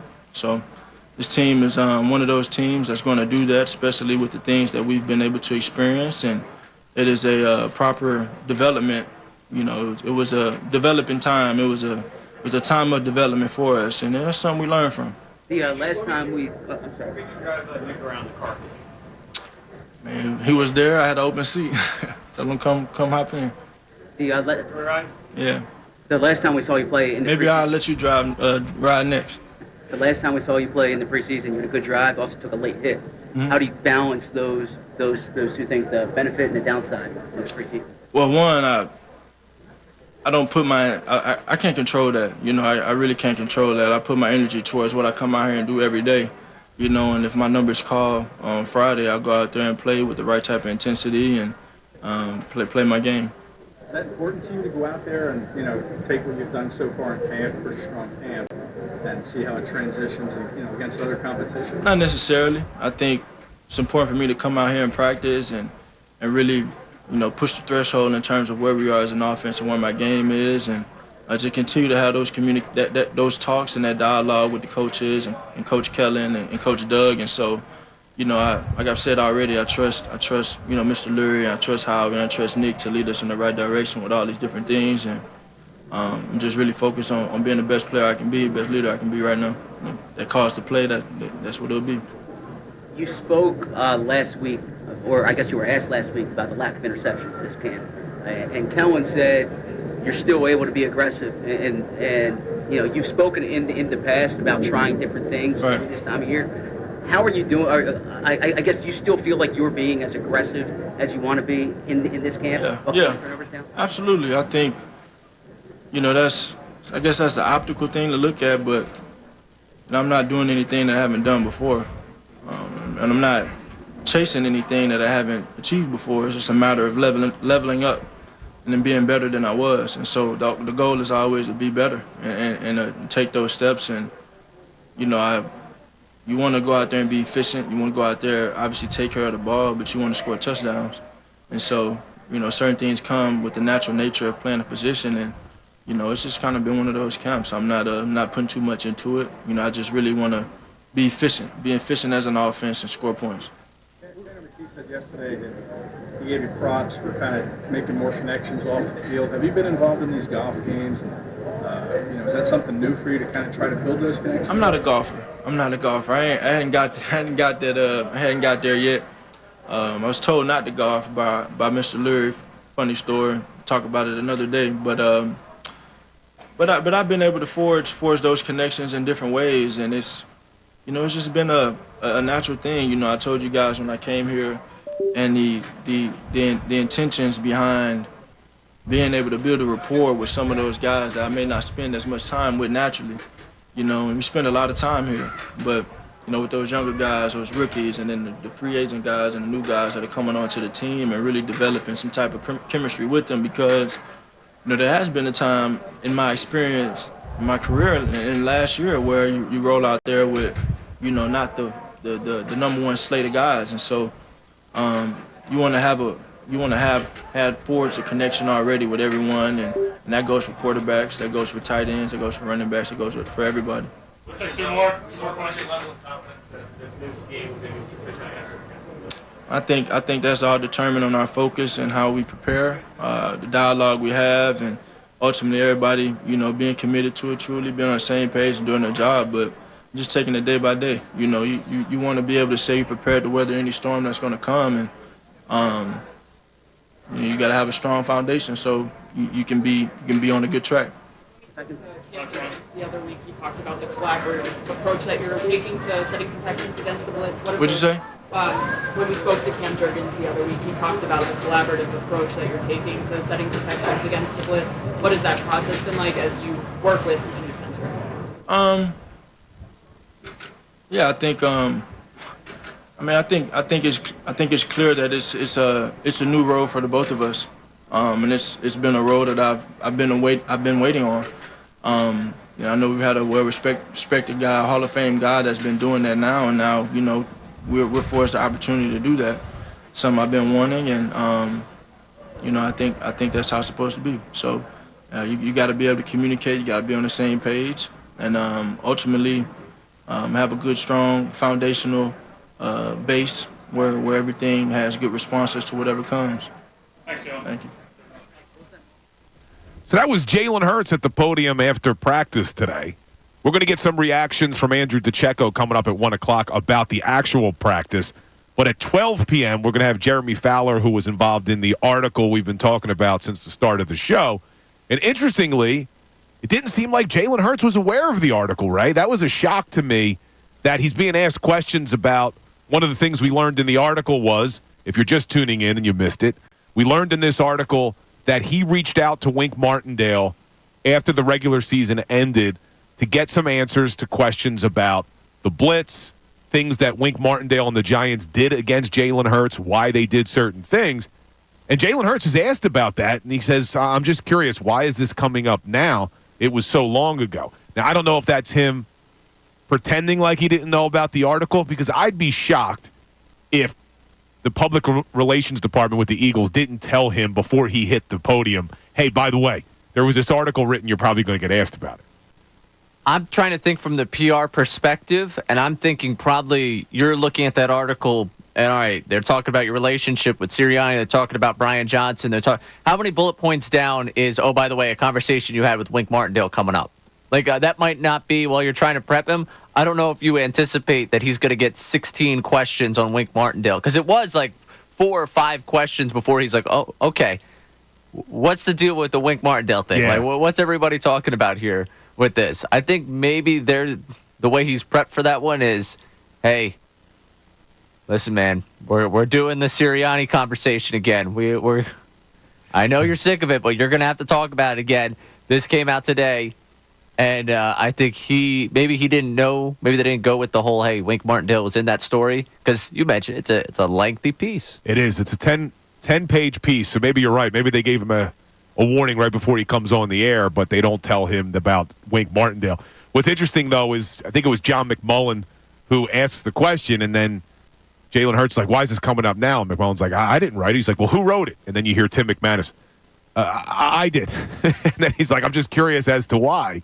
And We're going to hear from Tim McManus at 4 o'clock on the best show ever, but we're going to hear from Jeremy Fowler, who was also involved in this article, coming up at 12 o'clock to get some more insight into it. But look, I really liked Jalen Hurts' answers about it. Again, he hit us with the people don't know what they don't know. He said that a couple of times. But he talked about how there are reports and there are rumors and then there's reality, and we're in reality right now. I think just like a lot of fans are ready to move on, these players are ready to move on from last season, and I think that they will. I think that they have, especially with what we've learned in this article. It does appear that Nick Sirianni learned from last season. They turned things over to Kellen Moore. Hopefully, the culture will be better this year, and I see a lot of people on our YouTube chat checking in who read the article saying they felt like Jalen Hurts looked fine in this article. Nick Sirianni came off, and this is a quote from one of our YouTube followers, as a clown. I don't get that from this article, and I know I get accused of defending Sirianni too much. Look, Nick Sirianni last year, right or wrong, clearly didn't trust Brian Johnson as a first-year coordinator. And I say right or wrong because we don't know. Just like Jalen Hurts says we don't know what we don't know, we don't know how Brian Johnson would have been if he was able to take full control of that offense. Sorry, I got that tickle in my throat again, Ray. Battling. You're battling out here. A lot of people talk about how athletes go through adversity, and we've talked a lot about adversity met by this Eagles team. Right now, you are battling today, and we appreciate you for it. I'm trying, Ray. I'm trying to battle through for you and for all of our loyal listeners. But, look, we don't know. It didn't work out last year with Sirianni trying to keep that stranglehold on the offense and not turning things over to Brian Johnson. But we've also never seen Brian Johnson call plays at the NFL level. He hadn't done it since his time at Florida. There's mixed reviews about what he did at the college level from a coordinator perspective. I know there were a lot of reports that he was a head coach in waiting. Maybe he still is. But Sirianni, I think, wants to win enough that he's going to do what he thinks is best for this football team. Clearly, he made the wrong decision last year in trying to have that stronghold on the offense, but there's no guarantee if he would have turned things over to Brian Johnson that it would have been any better. We've never seen it from Brian Johnson. And Sirianni, Hurts, you don't know what you don't know. We don't know what the offense would have looked like if Brian Johnson was given total control. But this year, they've definitely given total control to Kellen Moore. I think that's become abundantly clear. They cite to that in this article as well. Sirianni's not even really involved in the offensive meetings anymore. He dips in, he dips out. He's more focused on the culture. And look, as many problems as this team had last year, I do think that one of the things we always thought about Sirianni when he was brought here is that he's going to be able to build a strong culture. And let's hope and pray that they have a stronger culture this year, because it's inevitable that they will hit adversity at a certain point. It's going to happen. And one of the lines in this article, team sources say while Sirianni attends meetings with the entire offense, he's not a fixture in the quarterback room. He relies more heavily on Moore to handle the operation than he did with Johnson. He's prioritized team leadership and camaraderie, meeting frequently with different groups of players, casually or formally. That's what this team needed, Ray. That's what this team needed. And when we get back, we're going to talk to one of the authors of this article, Jeremy Fowler of ESPN. You're not going to want to miss that conversation. Coming up next, right here on Middays. Fanatic Sports Update. More from Sirianni and Hurts. I'm Ray. This update is brought to you by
McManus.com. Coming up at 2, the best show ever with Tyrone Johnson and Ricky Vitalico. Right now, it's the Midday Show. 97.5 The Fanatic and 97.5thefanatic.com. Welcome back into Middays. Bill Colarulo, Ray Dunn behind the glass. Spending a lot of time today reacting to this really in-depth piece on ESPN.com from Tim McManus and Jeremy Fowler. 10-page article about the relationship between Nick Sirianni and Jalen Hurts. A lot of good stuff in there. Urge you to read it. But now we're going to be joined by one of the authors on this article. Joining us on the Comcast Business Hotline, Jeremy Fowler from ESPN. Jeremy, what's going on, man? Hey, nothing much. Thanks for having me. Well, thanks for joining us. Obviously, there's a lot to dissect in this article, but one of the first questions I want to ask you, because fans are asking it, and even Jalen Hurts just asked Tim McManus at his press conference, why now? Why does this article come out today? Yeah, that's fair. And I would say part of it is these things take time, and you might get a lead on a story, and you can't control when that timing is. The ideal time to revisit 2023 would have been probably closer to the offseason or the end of the season. So, I get that. But there were a lot of people to talk to and a lot of things to look into, a lot of leads that don't pan out, a lot of leads that lead to something. So, it's a long offseason where, you might be working on other projects and then something comes up. Oh, this is interesting. Let's go attack it, So it just happened to, and we want to take our time with it, make sure we did a good job. So all that said, took a little bit of time. Well, you guys did a great job, and I know you talked to a lot of sources, and one of the first things that jumped out at me with the article was right away that Nick Sirianni stood up during spring practices and took accountability for what happened last year, and you heard that from some sources. How important was that for Sirianni to do for this team? Well, I think it was a noted move to all the people there that was the right tone. That was a leadership tone. A breath of fresh air is what one source said about it. And so it was timely, for sure, especially with just everything lingering. I believe it was, I didn't confirm this, but I think it was like right when they got back. It was the very first meeting.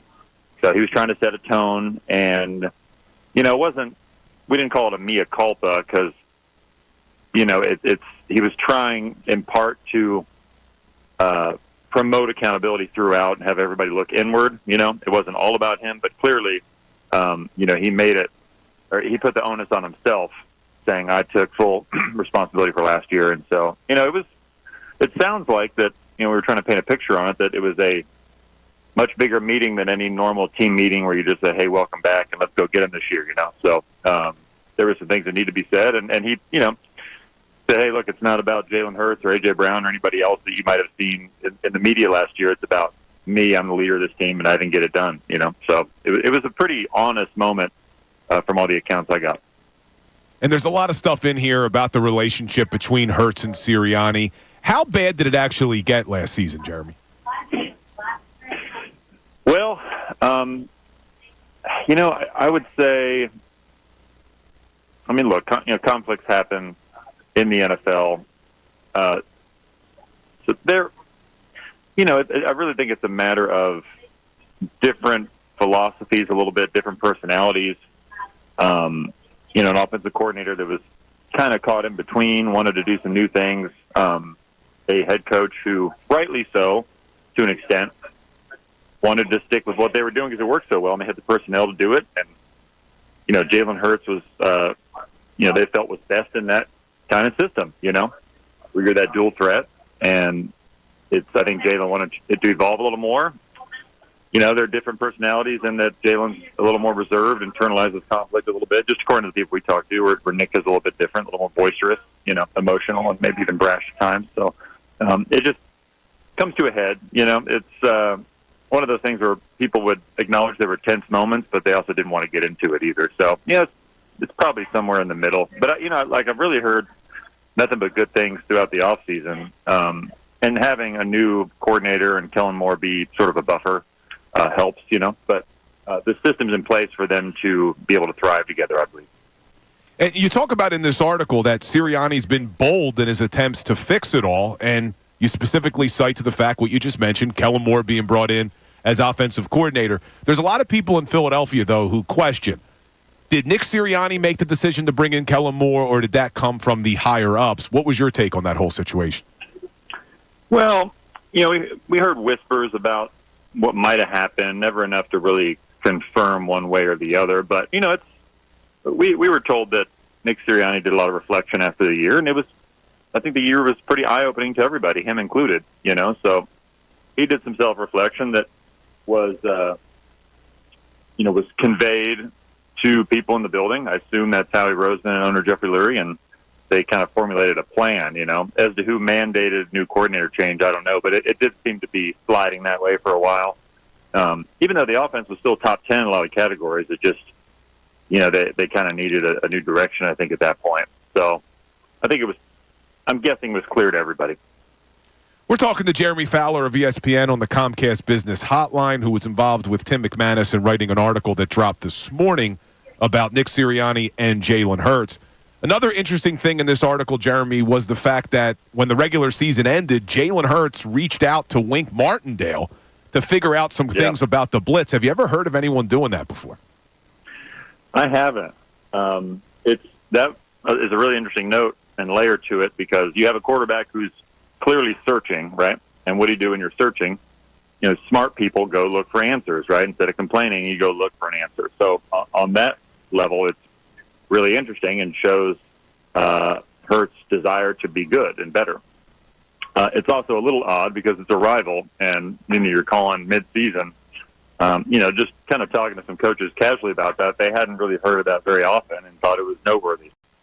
So I don't know exactly what it means as far as the big picture, but I think it was a tough time where they're trying to find solutions in real time, and they maybe didn't always have them handy. So you're just trying to get a different perspective. But it was even surprising to Martindale. I don't think he'd ever gotten that call.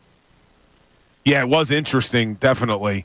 And look, the last line of your article says a team source said, "Do I think they will go to dinner together? Hell no. But it can be a good working professional relationship, and I don't think it's hatred," and that's referring to Sirianni and Hurts. What do you make of their relationship right now between the head coach and the quarterback? Well, I think it is good. They rode out on a golf cart together to practice the other day, which I think was, maybe it was organic, or it was also sort of a united front to show. But they seem to have been having some good moments together. I think when they arrived at camp, they had a good acknowledgement. And one source did say, and I don't know if it made the story, but it said that they both realized that we're the two guys here and we do need each other. And I do think that's genuine. They realize that they need to make it work together. And look, these are two good people by all accounts. I think it's more the people we've talked to. If it's the two of them together, it can get tricky just because of the differences in personalities and maybe philosophies and things like that, where you have a new system now, you have something in place where the infrastructure kind of flows the way it should, right? Where it's one voice, you got the quarterback coach and the coordinator, and they've been together forever, Doug Nussmeier and Kellen Moore. That message is getting filtered to them, while Sirianni plays the head coach, I don't want to say CEO role, but in part, that's probably what it is. But, he can be a head coach and be free to do that and float around and trust his coordinators and work on, the leadership culture aspect. I think has been a big push for him this offseason, to kind of figure out that portion of it. What else I thought was interesting, we talked about Wink Martindale earlier. You spoke to Wink Martindale, and he said that one of the things the Eagles got away from down the stretch were they weren't committed to the quarterback runs. Do you think that'll be a big part of the offense again this season?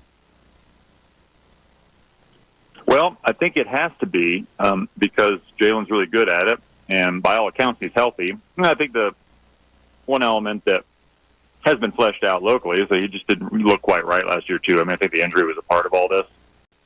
And talking to people around the league when I did my quarterback rankings, and Jalen had fallen a little bit last year, but it really wasn't his fault, they said, because, the Eagles' offense was static, and, he wasn't able to move like he normally would. So, it's a classic example of a quarterback who wants to make that jump, right?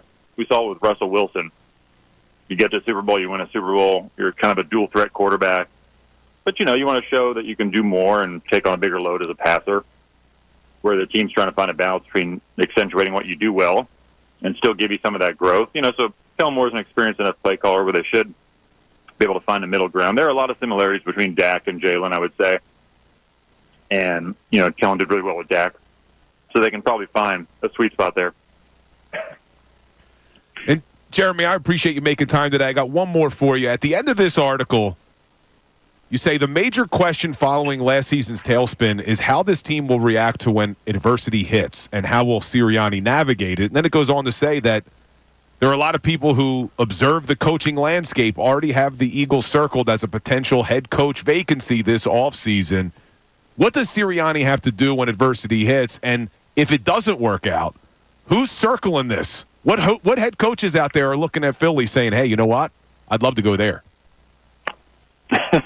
Well, I think a lot of coaches are looking at that, saying, I'd love to go there. They have a proven track record. It's interesting. And the Eagles, at the highest level, I would assume, you got Howie Roseman, you got Jeffrey Lurie, that their last three head coaches have been essentially play-calling head coaches, right? So if Sirianni's not that anymore, or at least right now, what does that mean? I don't know what it means. It's at least worth a question because they have targeted that, it seems. With obviously Andy Reid, Doug Peterson, Nick Sirianni. So that's sort of an element to watch a little bit. I do sense in talking to people there that they feel like, hey, we have some sweat equity here. The Sirianni era, that is. Like they won, 34 games? I mean, that's really good, regular season. So there's a proven track record here. So I don't think it's a situation where like, hey, if you start 1-3, you better watch out. I don't think it's that. I don't get that sense, So there is a respect there for sure of what they've done and what they can do. Jeremy, I really appreciate it. Great article, great stuff as always, man. Hopefully we'll talk to you soon. Hey, anytime. Appreciate it. You have a good one. That was Jeremy Fowler from ESPN. Does a great job, and he was involved in this article with Tim McManus that I do urge you to read later. It's 10 pages. It's a long one, but there's a lot of good stuff in there. But, Ray, just like we were saying to start the show, that it's not all negative, that you could really look at this as a positive. It sounds like Jeremy Fowler saying, look, everything we're hearing, though, so far this offseason is it's been pretty good. And things seem to be okay between Sirianni and Hurts, and they're both – he said it didn't make the article, and I forget the exact quote. We'll have this all cut up for you, all the audio shortly, but where he talked about how they both realize that they need each other. Did you hear him say that? They realize that they need each other. To me, that's maybe the biggest takeaway from what we just heard. Yeah, I think that's definitely the biggest takeaway of what we got so far.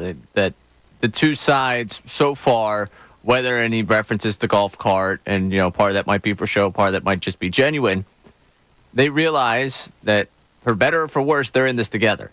Like, you can't really run from this one. And that's the whole part of this conversation that we continue when we keep dragging up last year. A lot of the side pieces, the side different ways that this can go is talking about, well, how could decision-making have been different at the end of last season? Well, it's not the end of last season anymore. It's the beginning of a new year. You both are still here. You both are still working together. How can you maximize this partnership right now? And I think what they've found so far is the best working dynamic possible for these two to carry on and go forward. Will it work? That's still yet to be seen. But the dynamic that they've created seems to be the best possible to accomplish what this group needs to accomplish. They don't need to be best friends. They don't need to be out eating dinner together. They need to be able to work with one another. And right now, it seems like they have found the correct working dynamic, or the working dynamic that best suits them, to be successful going forward. I'm right there with you. I am right there with you. And I know sometimes I get accused of being too positive. I just try to be objective, Ray. That's who I am. They call me Objective Bill. They do? No, I just made that up. Yeah, I'm going to be honest with you. I think we could do better for you than Objective Bill. OBJ. Odell Beckham Jr. Last time Saquon Barkley played with a 1,000-yard wide receiver, by the way. OBJ going all the way back to his rookie season. But now, I look at this, and maybe it's because we knew all of this already, Ray. Maybe it's the reason I'm not being over-the-top negative about the article that dropped is because we really knew a lot of this information, and this just put it into more perspective for us.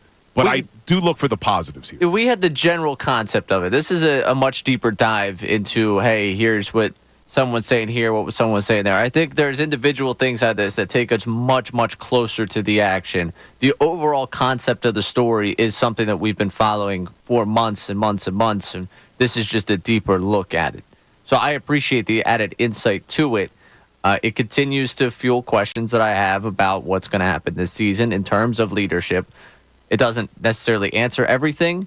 It does, however, make me feel like, all right, yeah, they've gotten to the point where the organization has addressed what they needed to between the two of them, made their relationship what it can be to work best going forward for this specific season. And I think that's why it ends up being a positive for me, because I'm looking towards this specific season and I feel good about it. Yeah, and more about this article that could be looked at as a positive. Said multiple sources believe Hurts absolutely tuned out Sirianni at points last season. That's not the positive, but here's where you get the positive. With Kellen Moore, the line of delineation has been clearer to this point, according to a team source. Moore flatly corrects Hurts when he misses a read or goes to the wrong place with the ball. That, coupled with Moore's confidence in what he's teaching and the detail of his presentation, notably the increase in pre-snap motion and answers for the blitz, has helped lead to buy-in among the players, including Hurts. Because, yeah, you didn't have that buy-in last year. When you started to question what Sirianni was giving you, when you didn't necessarily believe in the answers that you were getting, you start to go rogue a little bit. I don't think you're going to get that with Kellen Moore. And I don't think this is a bad thing to have a head coach like Nick Sirianni who's not going to be focused on either offense or defense. He can look at the bigger picture. He can get that aerial view. I'm ready to turn the page. I'm excited for the future. Not only am I excited about the Philadelphia Eagles' future, I'm excited for FanFest, Ray. Because I got to tell all of our listeners, we got our next online ticket raid coming up tomorrow. So listen to this. Write this down.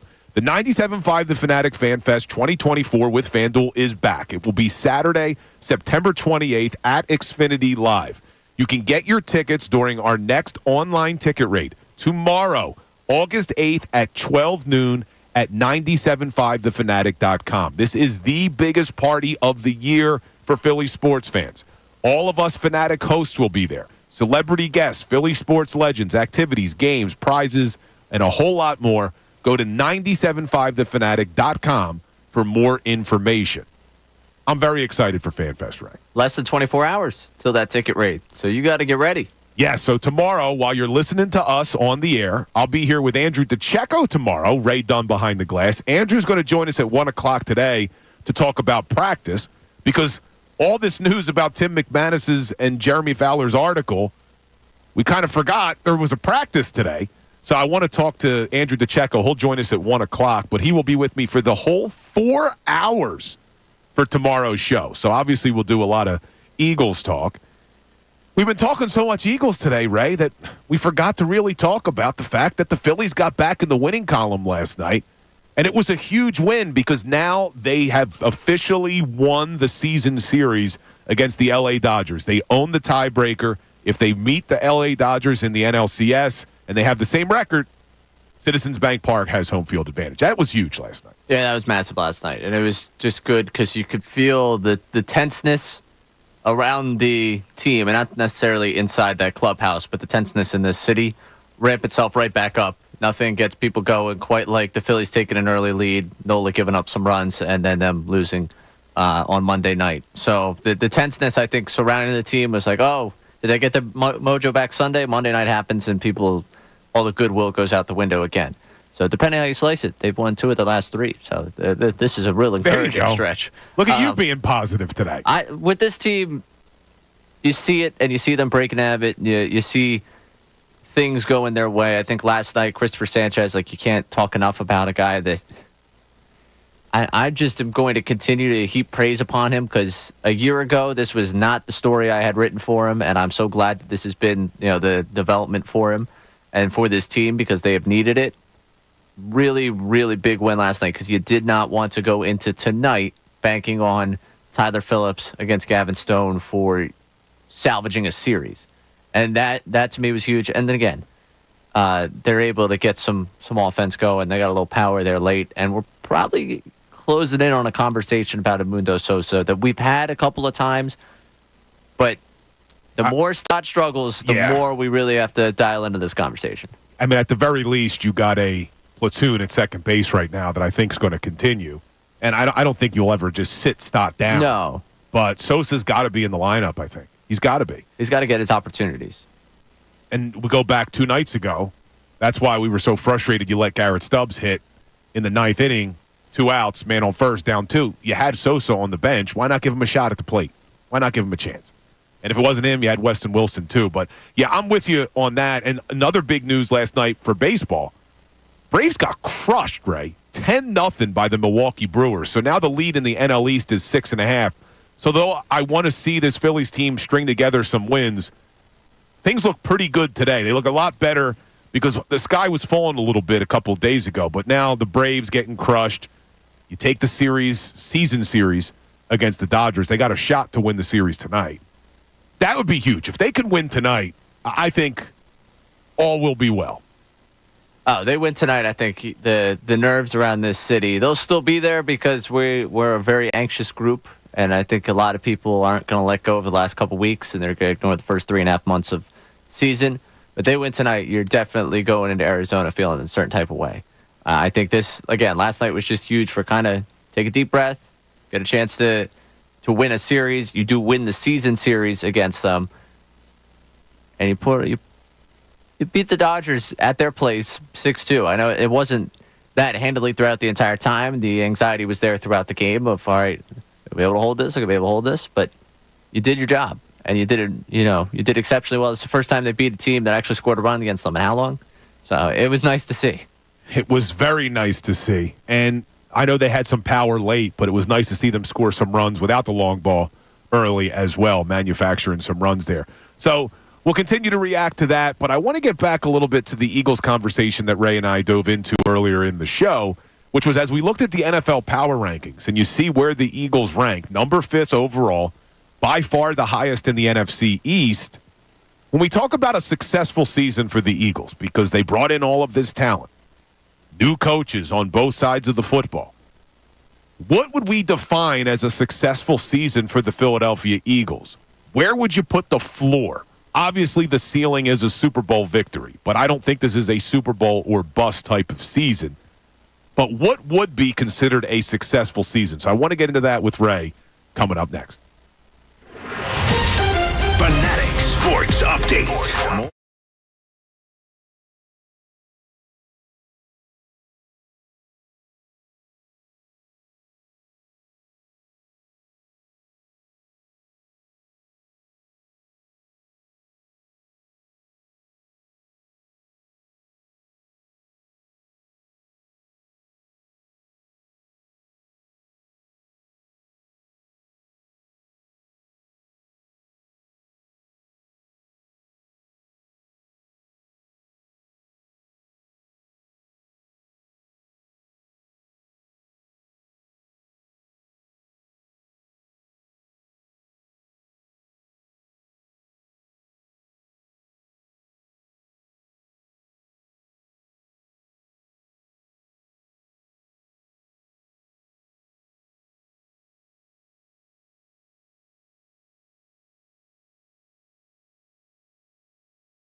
corporate sponsors are going to add up to big breakthroughs that benefit.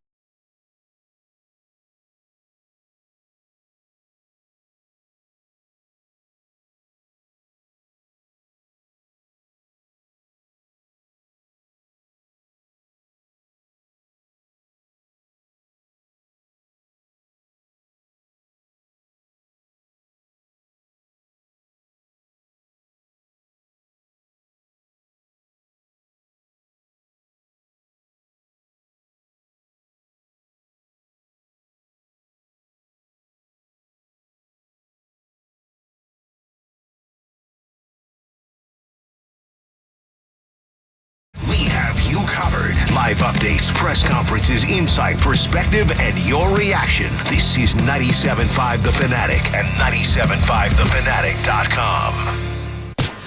This is Philadelphia's sports station for breaking news. Now, more of the Midday Show. 97.5 The Fanatic and 97.5thefanatic.com.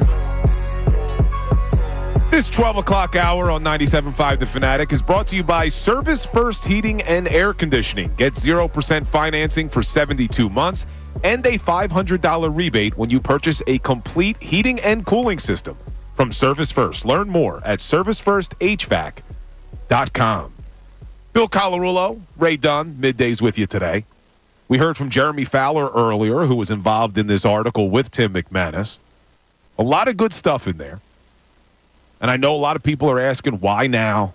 I asked Jeremy Fowler about it, and a lot of it's because they got to talk to some sources. They got to do – this was a few months in the works, this article. But a lot of what we learned, we knew or we assumed, but we learned a lot more as far as exactly what was going on with Hurts and Sirianni. And it appears Sirianni didn't want to turn things over to Brian Johnson.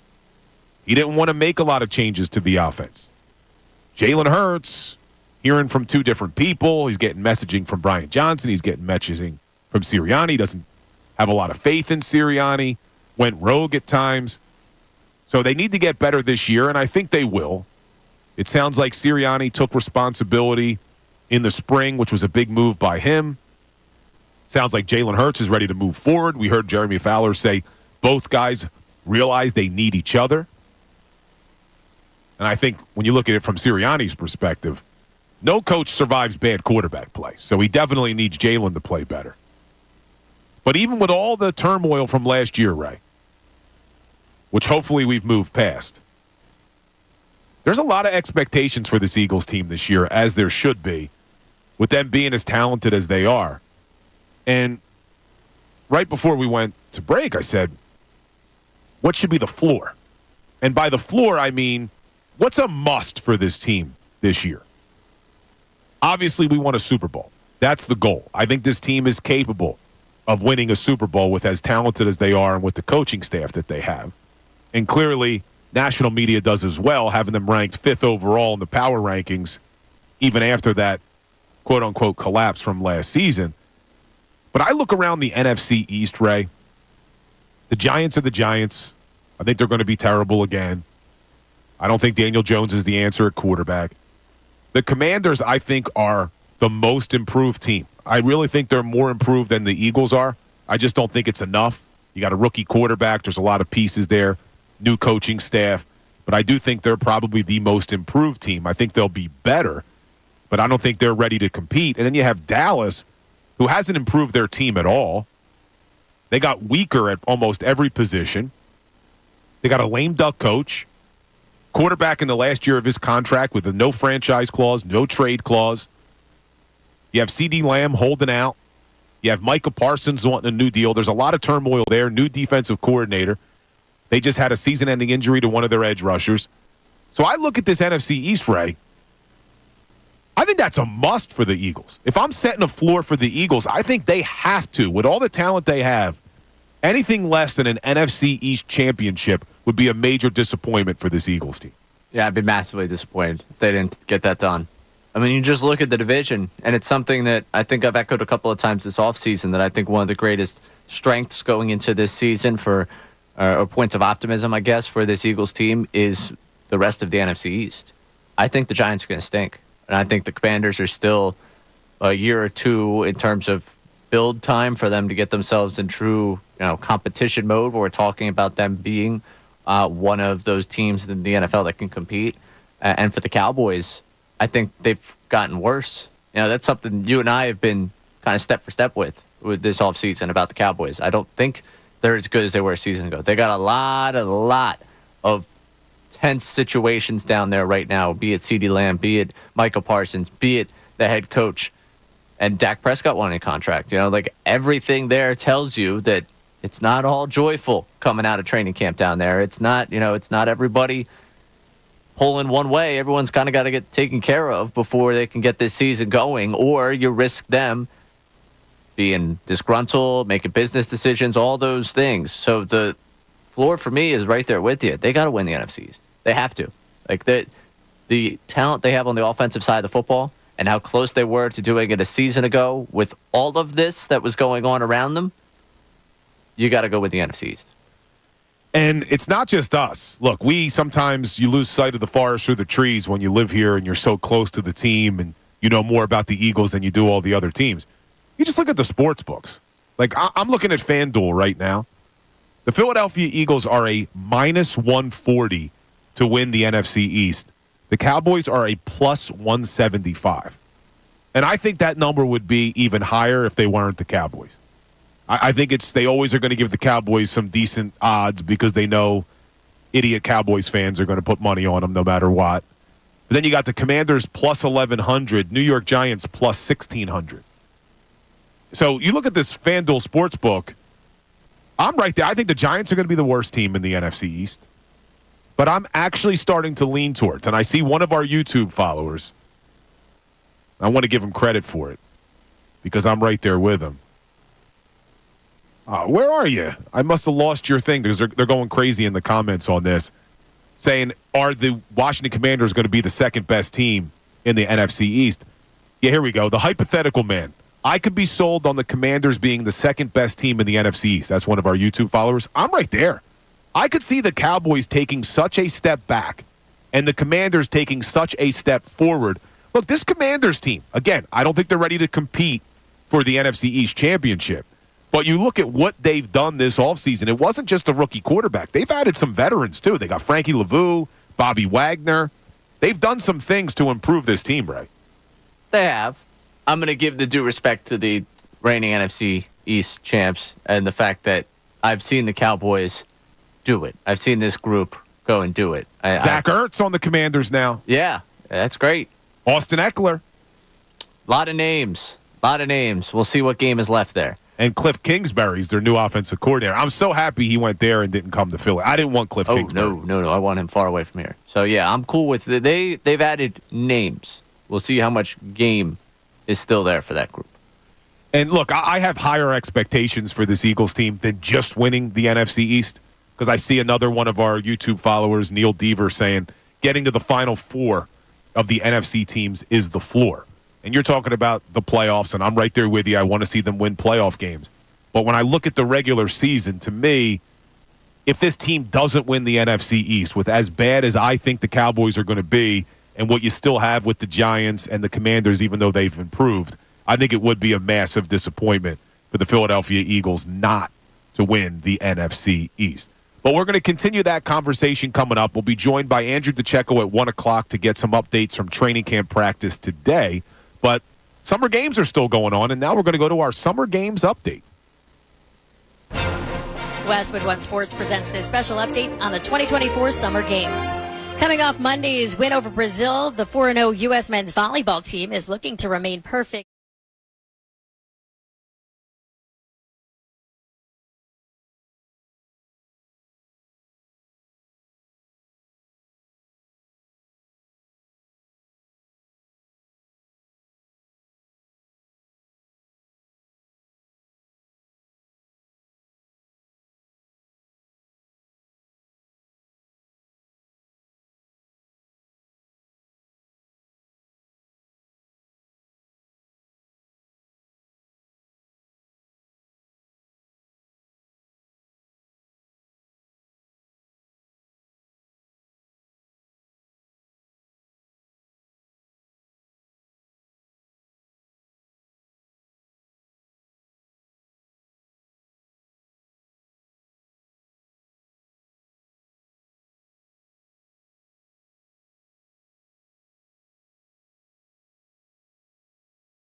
Johnson and Ricky Vitalico.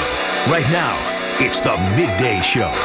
97.5 The Fanatic and 97.5thefanatic.com. Welcome back in the middays. Bill Colarulo, Ray Dunn behind the glass. Big win by the Phillies last night. A big win for many reasons. Not only because we need this team to start winning again, but it now assures that they will have the series lead. Well, they win the series. How do I put that into words, right? The season series is the words you're looking for there. There it is. The tiebreaker. They've got the tiebreaker if they end up tied. Perfect. That's the way to put it, right? See, that's why you're here. They now have the season series lead over the Dodgers, so they hold the tiebreaker. That's in essence like having a game up on them. So that's a big one for the Phillies. And they'll leave this series still leading them in the National League, which is another big thing to come out of this one because you started this series just a game and a half ahead of them. And you saw the Braves lose last night, so that's good news. So 6.5 up in the NL East. And as we talk about the NL East, clearly they got to win that first. It brings us to the topic we've been having about the Eagles, which is they got to win the NFC East because you look around the NFC East and it's not a powerhouse anymore. I don't know if I'll go as far as saying the NFC least, which it's been called in previous years. But it's getting close, Ray. You look at the Commanders, the Giants. Bad. Look, I truly believe, I am on record saying this. I think the Dallas Cowboys are going to be extremely bad this season. I think the Dallas Cowboys, I would not be surprised if they finish with a losing record at 8-9. I don't think they're going to be that good. Yeah, but at NFC least year, 8-9, you're right there with the division. Like, do you think the division winner of the NFC East has 10 wins? I think they have more than 10. Okay, well, at least 10. Yeah, I think you're probably looking at 11. If you have double-digit wins, I don't see this as an NFC least type year. I don't think it's that bad for the division. Someone's probably carrying the weight for the division. And right now in August, the sports books, us in Philadelphia, nationally, it seems like there's a general push to think it's the Eagles that's carrying the weight for the division. I would say if you look at the NFC, we're talking about the NFC least, the only division that would be worse than the NFC East is the NFC South, where you got the Bucs, the Saints, the Falcons, and the Panthers. NFC North, probably the toughest division in football, with the Lions, the Packers, the Vikings, and the Bears. One of our YouTube commenters just said that NFC North is probably the toughest. NFL.com did an article, Ray, that the NFC North is the toughest division in football. And it's hard to disagree with them when you look at the teams you have. The Lions are a very good team. The Packers are a very good team. The Chicago Bears are expecting, I watched the first episode of Hard Knocks the other night, they're expecting to be better. Vikings probably would be the worst of that bunch. New quarterback, losing Kirk Cousins. But that's a tough division. I just think this NFC, and especially the NFC East, is not going to be as strong as previous years. You look at the AFC, there's a lot of good teams. Not so much in the NFC. And the odds reflect it. When you look at the division, Eagles by far favored to win the division. You look at, I'm going to go to Super Bowl odds. Super Bowl odds, you got the Chiefs, the Niners, the Ravens, the Lions, the Eagles, the Texans. And then it's the Bengals, the Bills. You got to go all the way to the Cowboys at 9th best odds to win the Super Bowl. It's just, when we look at the power rankings of the Eagles, which is something we were talking about earlier, they have the Eagles ranked 5th in all of the National Football League. I think they can get higher because they can jump the Lions, who are ranked 4th. It's just, this should be a good season for the damn Eagles, man. You got all the talent in the world on offense. You brought in Vic Fangio on defense. You've upgraded your personnel on defense, especially linebacker in the secondary. And then you look around at the competition. This should be a good season for the Eagles, and for me, it starts with winning the NFC East. Major disappointment if they don't. And when we were looking at the power rankings earlier in the show, I threw the question out to all of you. Do you think the NFL.com got it right in their first power rankings, having the Eagles at 5th? And you could still get in on that conversation, 610-632-0975. And we got a text about that, Ray? Yeah, unnamed texter, first time from Jersey, so we appreciate you checking in for the first time. saying that he would rearrange with the Ravens crushing the 49ers during the regular season. They should be 2. He agreed with the 100% that the Dan Campbell take, completely reckless, cost them a Super Bowl trip. The top 5 that is given by this texter: Chiefs, Ravens, 49ers, Eagles, Lions. Okay. So what he's talking about with the Dan Campbell take, if you missed it, what I said was, I know a lot of people think Dan Campbell is a good coach, and they're coming in at 4th. They're coming in at 4th ahead of the Eagles, who are at 5th in the power rankings. Dan Campbell, great motivator of men. Give him a lot of credit for that. Did a great job in Detroit turning that organization around. But when it comes to game day decisions, I think Dan Campbell leaves a lot to be desired. He doesn't call offensive plays, and he doesn't call defensive plays. He's a CEO coach, just like Nick Sirianni is. But the difference is, I very seldomly leave games scratching my head at Nick Sirianni's in-game decisions when it comes to clock management, when it comes to aggressiveness. He usually makes the right call, in my opinion. Dan Campbell, on the other hand, in the biggest game of his coaching career, single-handedly lost the NFC Championship game for the Detroit Lions. There's a difference between being aggressive and being reckless. Dan Campbell was reckless. The risk-reward to go for it as many times as they did in situations where they could have kicked a field goal and turned that into a 3-score game and put it out of reach, Dan Campbell lost that game for them, and I think he will continue to. I think one of Sirianni's strong points has been what he does in games, right? I don't know. You hate Sirianni, first of all. Let's preface it with that. I'm not thrilled with him returning. I'm going into the season with the open mind. Okay? I'm going into the season with thought process. He is the head football coach of the team that I'd like to see win football games. Okay? So I would like to see Sirianni succeed. I do think you're just letting the Sirianni Super Bowl decisions off the hook and focusing very hard on Dan Campbell here. Well, it's not the core reason they lost that game, which is fair. But I think just to say that you've never questioned a decision that he's made in the biggest coaching game of his life, and then taking the shot at Campbell of, I questioned the decisions he made in the biggest coaching game of his life, I feel like leaves Sirianni off the hook just a smidge. So we can go back to Super Bowl 57, should they have kicked the field goal there or not. So I'm looking at it again. It was 4th and 6 at the Kansas City 15 in a 7-point game. A 6-point game. So the field goal made it a 9-point game. There was also, I think it was the Kadarius Toney punt, where they were, what is it, 4th and 3 in plus territory, something that all season you kind of grew accustomed to. Yeah, this is a team that's gonna make that move and try and make it happen. Now it was on their own 32, but it was something that still, it was their own 32-yard line, right? You had the sense of where this was going. They had not gotten a stop. That particular one, the 4th and 3 from their own 32, I never second-guessed it. I thought that was the right move. The one where they're down in Chiefs territory and they decide to kick the field goal, that's the one where you could say, should they have gone for it or not? But it was a 4th and 6. It wasn't a 4th and short by any stretch. And that made it a 6-point game. That went from a 3-point game to a 6-point game. You're correct. My apologies. While they were getting torched. It was 24-21. 4th and 6, you're in Chiefs territory, you kick a field goal, you make it a 6-point game, it stays a 1-score game. So that's where maybe you make the decision, hey, the risk-reward's there, because if we convert and we score a touchdown, we turn this 1-score game into a 2-score game. But, look, that one to me is a toss-up. I think you flip a coin. It's a 3-point game, Ray. You flip a coin. Do you go and extend the lead so that you're up by more than a field goal there? I think you could flip a coin. What I saw from Dan Campbell was reckless. He did it too many times. You're watching the game. I don't know if any of us were watching the Super Bowl saying, oh, my God, how does he not go for it there? You thought maybe he could have, but it wasn't as if he was losing the game by doing it. What Dan Campbell did to me as I'm watching it over and over and over again, it was painful to watch. Watching him just throw the game away. I think he was going for the kill there. I think you're going to end that game. But it wouldn't have mattered, though. See, here's the thing, and I don't want to live too much in the past. If the Lions scored a touchdown when he went for it on multiple occasions, it was going to be a 3-score game. If they kicked a field goal, it's a 3-score game. You make it a 3-score game. You don't risk it staying at a 2-score game. But look, we're up against it. Andrew DeCecco is going to join us. Big practice today. Another one for the Philadelphia Eagles.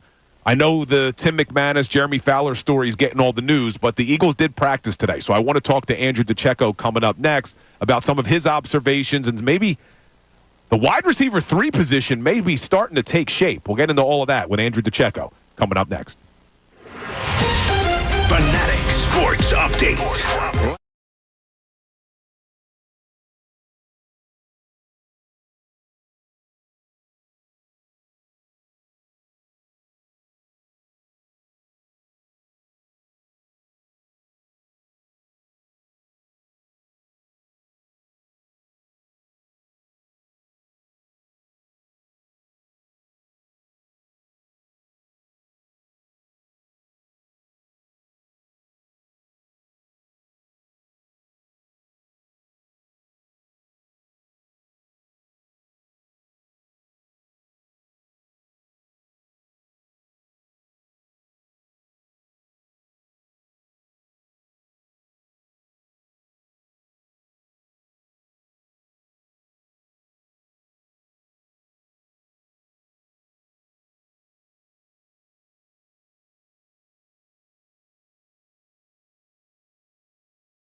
Fanatic.com.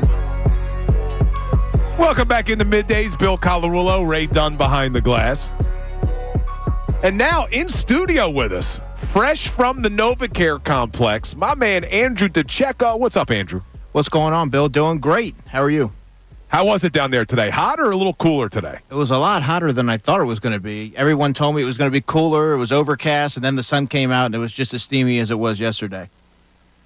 Man, yesterday was brutal, but today was hot too, huh? Yesterday was probably the hottest day of, well, it was definitely the hottest day of training camp, but you can argue it was probably the hottest day of the summer. So how long was practice today? 75 minutes. We talked to Todd Herremans yesterday. He was talking about 3 hours in pads with Andy Reid. Those days are long gone, man. Yeah, long gone. Yeah, today was categorized as yellow, which is more of the moderate practice. There's no pads, which is, 2 days before a game. It's not really a surprise. And you were there for Nick Sirianni's press conference before. Mm-hmm. He talked a lot about accountability and things like that. But what have you observed? Because Sirianni, obviously not in charge of the offense anymore, never was in charge of the defense. But what are you seeing? You're down there. You're on the sidelines at practice. Where's he spending a majority of his time? During team drills, you see him pretty vocal, especially when they're doing situational football. He's calling out, 3rd and 5, no timeouts at the 44-yard line, and he's kind of getting after it and coaching the entire team. He's overseeing everything like a CEO coach would. He's not necessarily fixating on one position, so it's not wide receiver centric or what have you. But I think he's kind of bouncing around and overseeing every position group, which I think is ultimately going to help in terms of just having a better sense of what everyone's doing, how things are running, and kind of be able to, that accountability piece. He's going to be able to make sure everything's buttoned up. It's interesting you talk about situational football because Ray and I were just talking about, I said one of the issues I've never had with Sirianni was in-game decisions. I've always thought he's been very good when it comes to knowing when to go for it. I think you go back to last season and even the NFC Championship game 2 years ago when Devontae Smith makes a questionable catch. It gets called a catch, and Smith jumping up and he's signaling to the team something they clearly had practiced about getting to the line of scrimmage, getting the ball snapped before the opposing head coach can throw the challenge flag. But then Ray brought up the Super Bowl. I want to go back now and relive something. Super Bowl 57, Nick Sirianni. They're up 3, 4th and 6 in Chiefs territory. They decide to kick a field goal and not go for it. What'd you think of that decision? Well, I thought it was a poor choice given, you have Patrick Mahomes on the other sideline. Your offense has been humming all day. I thought that you would like to see them be a little bit more aggressive in that situation. It's the Super Bowl. You got to go, you got to go for broke there.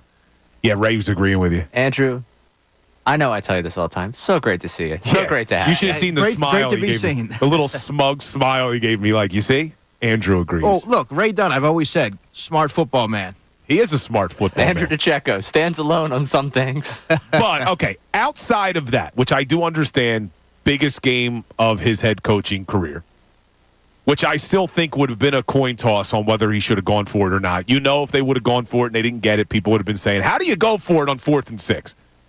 Usually Sirianni, in-game decisions, and especially clock management. Like, a lot of people wonder if Andy Reid's learned how to manage the clock. You think he's got better when you have a quarterback like Patrick Mahomes. I've never looked at Nick Sirianni as a guy who was bad at clock management. They seem to always have their timeouts, right? They usually do things the right way when it comes to that. And that's something that could be said for Sirianni as a head coach. Yeah, well, they drill it in practice. It's a point of emphasis throughout. You see it. They'll run those periods at certain points throughout practice, certain situations, and that's why a guy like Kenny Gainwell is really important, right? I mean, he's a situational running back in the 2 and 4 minute offense. He does a lot of things really well and keeps the offense on schedule, and that's why they trust it. They trust him in high leverage situations. So they certainly value that aspect. You mentioned Kenny Gainwell. This has been a topic of conversation a lot. Amy Fadul and I were talking when you joined the other day. He's going to be a part of this offense, right? I mean, Kenny Gainwell is going to get reps. It's not going to be Saquon Barkley every single snap. Absolutely. I mean, if practice is any indication, Kenny Gainwell is going to have a pretty solid role, a consistent role in this offense, especially as a receiver out of the backfield. He's their most talented receiver. He's more naturally gifted in that aspect than any running back on the Eagles roster, say what you will.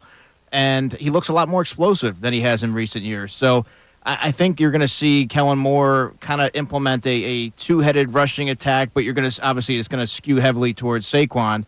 But Kenny Gainwell is absolutely going to be a part of this offense. They trust him. He's a good pass protector. He can catch the football, and he's actually pretty solid in short yardage situations. He gets low and kind of burrows forward for the yardage.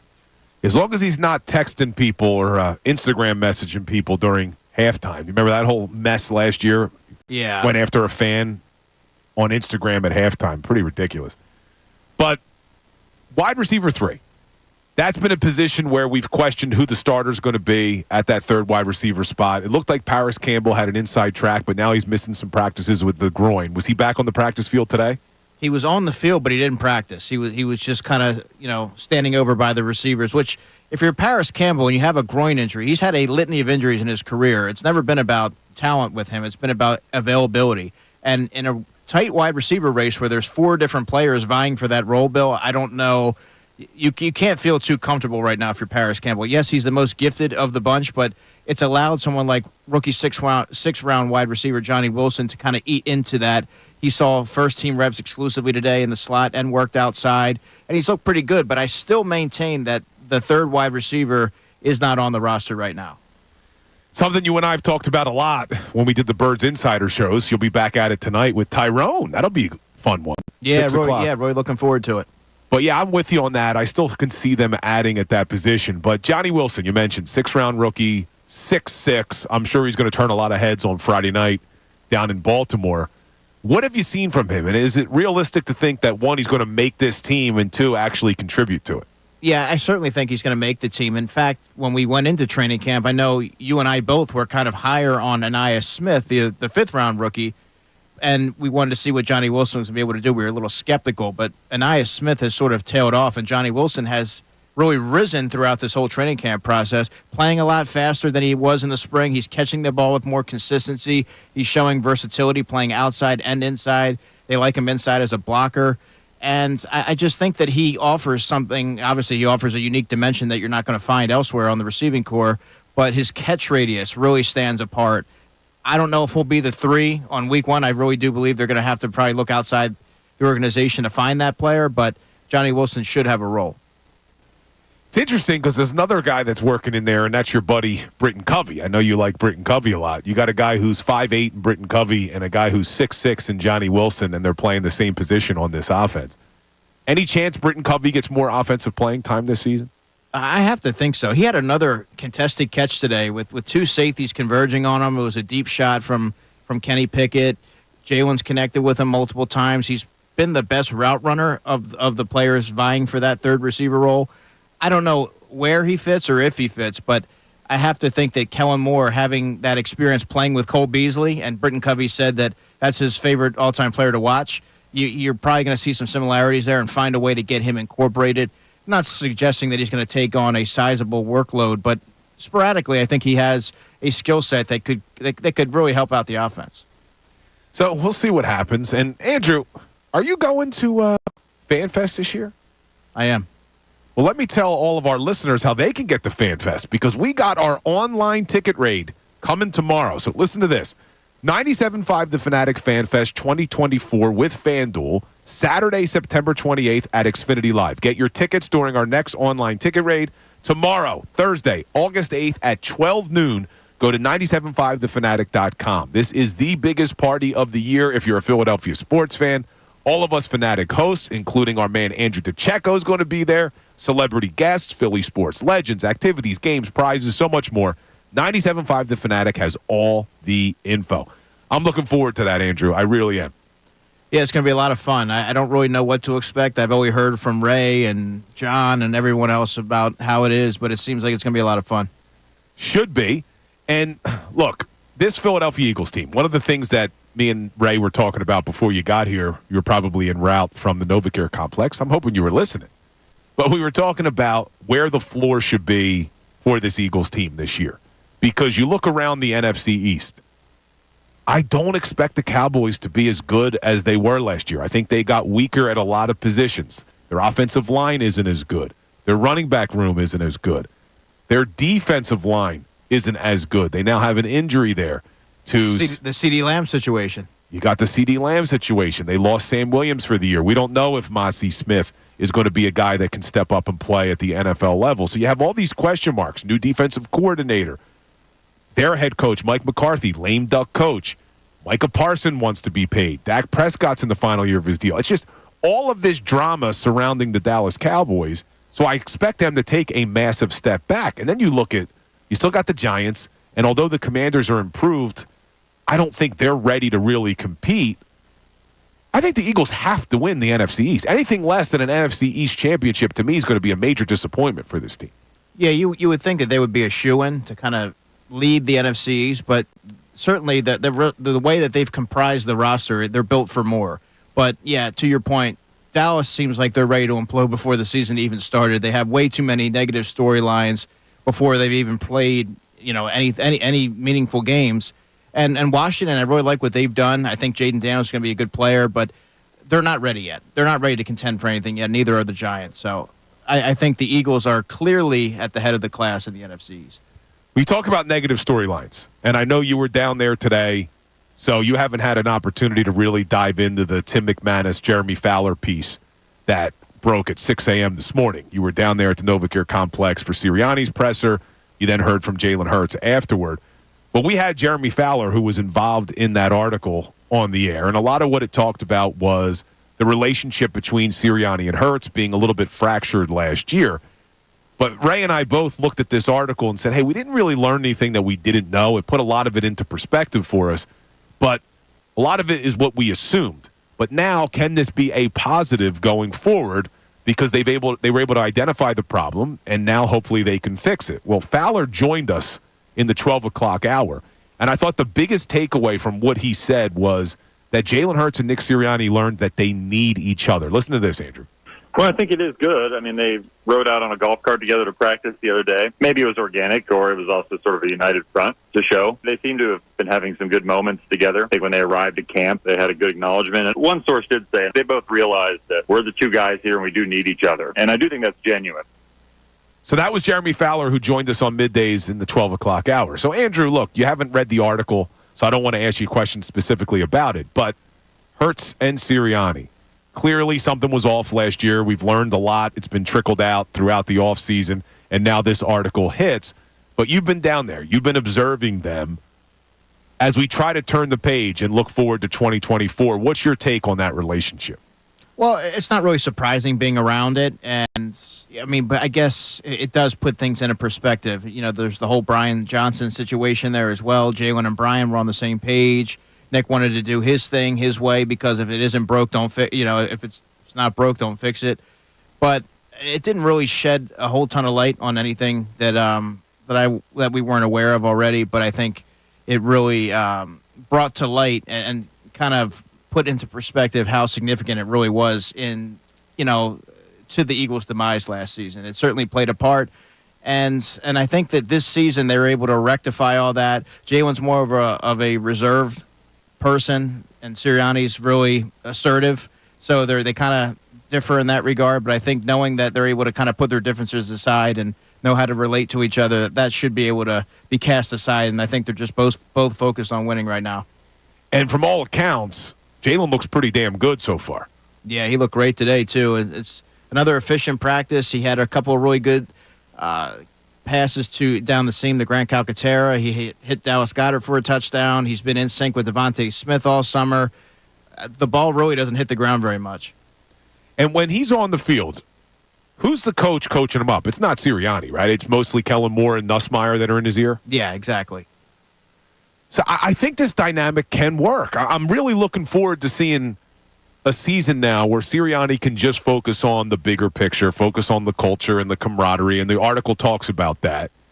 But Jalen Hurts looks good. The offense looks good. Let's jump over to the other side, the defense, because I don't think there's anybody who looked at that defense last year and thought, well, it was just coaching. They severely lacked personnel. Well, they upgrade the coach to Vic Fangio, but have they done enough to upgrade the personnel? I like to believe that they have. Now, a lot of it is based on projection. You look at Bryce Huff, right? You look at Nolan Smith on rushing the passer. The secondary, it's going to be a lot younger and a lot faster than it was last season. The Eagles had a really slow defense last year. But it all depends on how someone like a Quinyon Mitchell is able to acclimate. He's a young player. You never know how they're going to be able to, if they're going to be able to hit the ground running right away. There will be growing pains. Keely Ringo, I think, has tailed off a little bit. He was kind of neck and neck there with Isaiah Rodgers to be that starting corner. Right now, I think Isaiah Rodgers has the upper hand. But the question that I have really is obviously the edge rushing situation, but also the linebacking core. When Devin White is your top player and he's been up and down throughout his career, Zach Bond, I think, has been their best linebacker, their most consistent throughout training camp. And Nakobe Dean has really underwhelmed in coverage, I would say, particularly covering running backs and tight ends over the middle of the field. He just seems a tick slow. He's a lot more effective coming downhill, blitzing. So they have different players at that position that can offer different skill sets. So I think you may see more of a rotation there. But I don't know how you could feel confident in that position as it is right now because they're still shuffling guys in and out, trying to settle on a tandem. I don't think we're going to learn much on Friday night, but maybe those linebackers will play because they are battling for a starting job. But real quick, it looked like Mekhi Becton was back on the practice field today and back in that starting right guard spot. He was first-team right guard today. So looking more and more like that's probably his job, you think? I think so, and you and I have talked about this. I've maintained that for a couple months now. I really do believe that just given the size, the athleticism, and the pedigree, he's going to ultimately be able to overtake and fend off Tyler Steen. And right now, it looks like it's trending in that direction. Great stuff as always, Andrew DeCecco, and you'll be able to get more of Andrew coming up tonight at 6 o'clock for another Birds Insider. Tonight he's going to be joined by Tyrone Johnson of The Best Show Ever, so you're not going to want to miss that show. And Friday night, we have a pregame show, me and Andrew Salciunas, but you're going to be checking in on that as well. Yeah, pre and post, provided the games doesn't get called off or anything like that. We love it when Andrew DeCecco checks in on the Eagles, does a great job. You definitely want to be following him everywhere, especially on Twitter, so you can see all of his articles that drop. But, Andrew, appreciate you making time. I know you just got here from the NovaCare complex, so always appreciate you jumping in with us. But when we get back, I want to continue the conversation about the Philadelphia Eagles and especially this NFC, because you look around the NFC and the division, the NFC East. This should not be a difficult path for the Philadelphia Eagles to win the NFC East this year. And I don't think that is a homer take. I look around and these teams aren't as good as before. So I want to continue that conversation coming up right after this. Fanatic Sports.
Was the story of the day with Tim McManus and Jeremy Fowler dropping their 10-page article at 6 a.m. this morning. We've gotten to that a lot today. If you haven't read it yet, I urge you to. It's a really, really good article. Tim McManus is going to be joining the best show ever, probably around 4 o'clock today. We had Jeremy Fowler on earlier. A lot of good stuff in there, though. I know it was negative because it's saying their relationship, Sirianni and Hurts, was fractured. It does give you some hope for the future in how they're going to react to all of this. It starts off with the fact that Nick Sirianni held a meeting during summer workouts and took responsibility for what happened last year, showed some vulnerability. A source said he took full responsibility, that he felt he let the team down and didn't do a good enough job of empowering the players. But they went on to say it was a breath of fresh air. It showed leadership. And you're going to need this from your head coach, your new CEO head coach. Because if he's not going to be an offensive play caller and he's not going to be involved in the defense, well, now his main job is going to be to build that culture, to build that camaraderie. So that's a big step. And then Jeremy Fowler told us that both of them realize they need each other. So that's a good thing. I think this is going to help them diagnose the problem and then move forward. And we'll continue to talk about the Eagles, but I want to jump over to our Fightin' Phils because we talk about diagnosing the problem and moving forward. Clearly, this team's had a problem, Ray, over the last couple of weeks. They've lost 7 straight series, I believe. Is that where we are right now? 7 straight? Yeah, I think we reached that point. 6. Trying to go. A's working back. Yeah, I think it's 7. I think it's 7 straight series they've lost. They got a shot tonight, Ray, which would be a huge series win. Last night, they beat the Dodgers 6-2. That was big in of itself because now they win the season series against the Dodgers, which gives them the tiebreaker in the National League if these two teams meet in the NLCS, which all of us are assuming they will. But tonight, they can win that series and hopefully bring that mojo forward with them to Arizona. But last night, as good as it was, Christopher Sanchez, a great outing on the mound. It was nice to see him pitch well on the road. There were still some things this team needs to figure out, and one of them, Ray, Trey Turner. I mean, what is going on with Trey Turner? He does get a hit last night, but he goes 1 for 5. This is a guy who was batting .347 a month or two ago. What do you think's going on with Trey Turner, Ray? He just doesn't look right now. Look right, and I think to me, he's not getting the contact that we're used to. I don't know if he's pressing up there. I don't know if he's in one of those modes where he's just trying so hard to get out of it that he's thinking about it too much. I think we saw a season ago where he can get kind of into his mind and go through these little slides. Obviously, it's baseball, so there's the ebbs and flows. This could be a slump. I think he's pressing a little bit, truthfully. But the numbers for him have been pretty ugly, and like ugly in the sense of where we were talking about a year ago of like, oh, when's he going to pick it up? When's he going to pick it up? Because he's Trey Turner, you expect it to happen. I'm not saying that you're going to sit here and we're now engulfed in a season-long slump for him, but the contact he's getting is not what he'd been getting earlier this season. It's not one of those cases, and you know me and how much I like to nerd out and jump into, okay, what really should I be expecting here? When Hartman was going through it, it's like, all right, he's been a little unlucky with some of these things. It's frustrating to watch him. Towards the end of it looked like he was really pressing. They broke his way out of it. Turner, I haven't seen similar contact from when it was going good for him, and that makes me think that right now something's a little bit off. There might be an adjustment to be made there, and also, you know, he seems to be pressing a little bit there to try and get out of this. Yeah, he definitely is pressing. And when you say something's off, we got to talk about JT Realmuto too, because Realmuto goes 0 for 3 again, does get the walk and a run scored, so at least he got on base last night. But JT doesn't look right either, and I don't know if you can say it's because of just that knee injury. Look, if he's healthy enough to play and he's healthy enough to squat behind the plate, he should be healthy enough at the plate. And I don't know what's going on with JT either, but look, if this team can keep stealing wins, get one tonight, win the series, and then these guys figure it out, all is well. All is well with this Phillies team, assuming, Ray. For me, the biggest storyline, though, is Ranger Suarez. When does he come back, and how does he look when he comes back? Because I do expect Turner to figure it out. You look at this lineup, you expect it's not likely. I know it happened last year in the NLCS, but it's not likely that all these bats go cold at the same time like it did. But you need to get solid pitching. There's no coincidence that they win last night, solid pitching from Christopher Sanchez. They win 2 games ago, a solid outing from Zach Wheeler. You got to get good starting pitching, and that's going to start with Ranger Suarez being healthy. Yeah, I mean, that'll help it out. And I think for them, it's a matter of, all right, Schwarber and Harper now kind of going. Let's ride that offensively, and you're starting to see the pitching that you more expect. You know, you get a few of these outings behind you where they were just kind of piling up there in the loss. I know he's top of mind here because he just walked in, and he's going to be with the best show ever today, Tom Alvord. I remember him tweeting while they were going through this funk. I think it was that Saturday night they lost, of like, tough to break out of a slump when Hoffman gives up 4 runs, which you don't expect. Strahm gives up, multiple runs where you don't expect it. Once you start to get the pitching and get the pitching consistently, and those one-offs kind of happen, and you move past them, you're in a really good place. Strahm and Ohtani's becoming theater. And Strahm himself looked like himself. You were able to go Strahm, Hoffman, Estevez last night to close out that game, and that's postseason-wise what you're probably looking to do to lock down a game. Like last night kind of mirrors the performance you would hope to get, where you get a starting pitcher that goes 6 and you turn over to the 2 All-Stars and the closer you traded for. And Hoffman does give up a home run last night.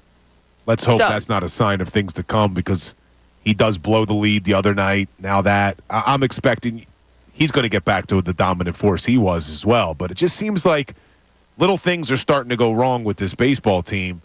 I think tonight, you win the night and you win that series, that could go a long way. And one of our YouTubers corrected me. I said this was the 7th that they just 6. It's 6 in a row. Tonight, if they lose, would be 7 straight.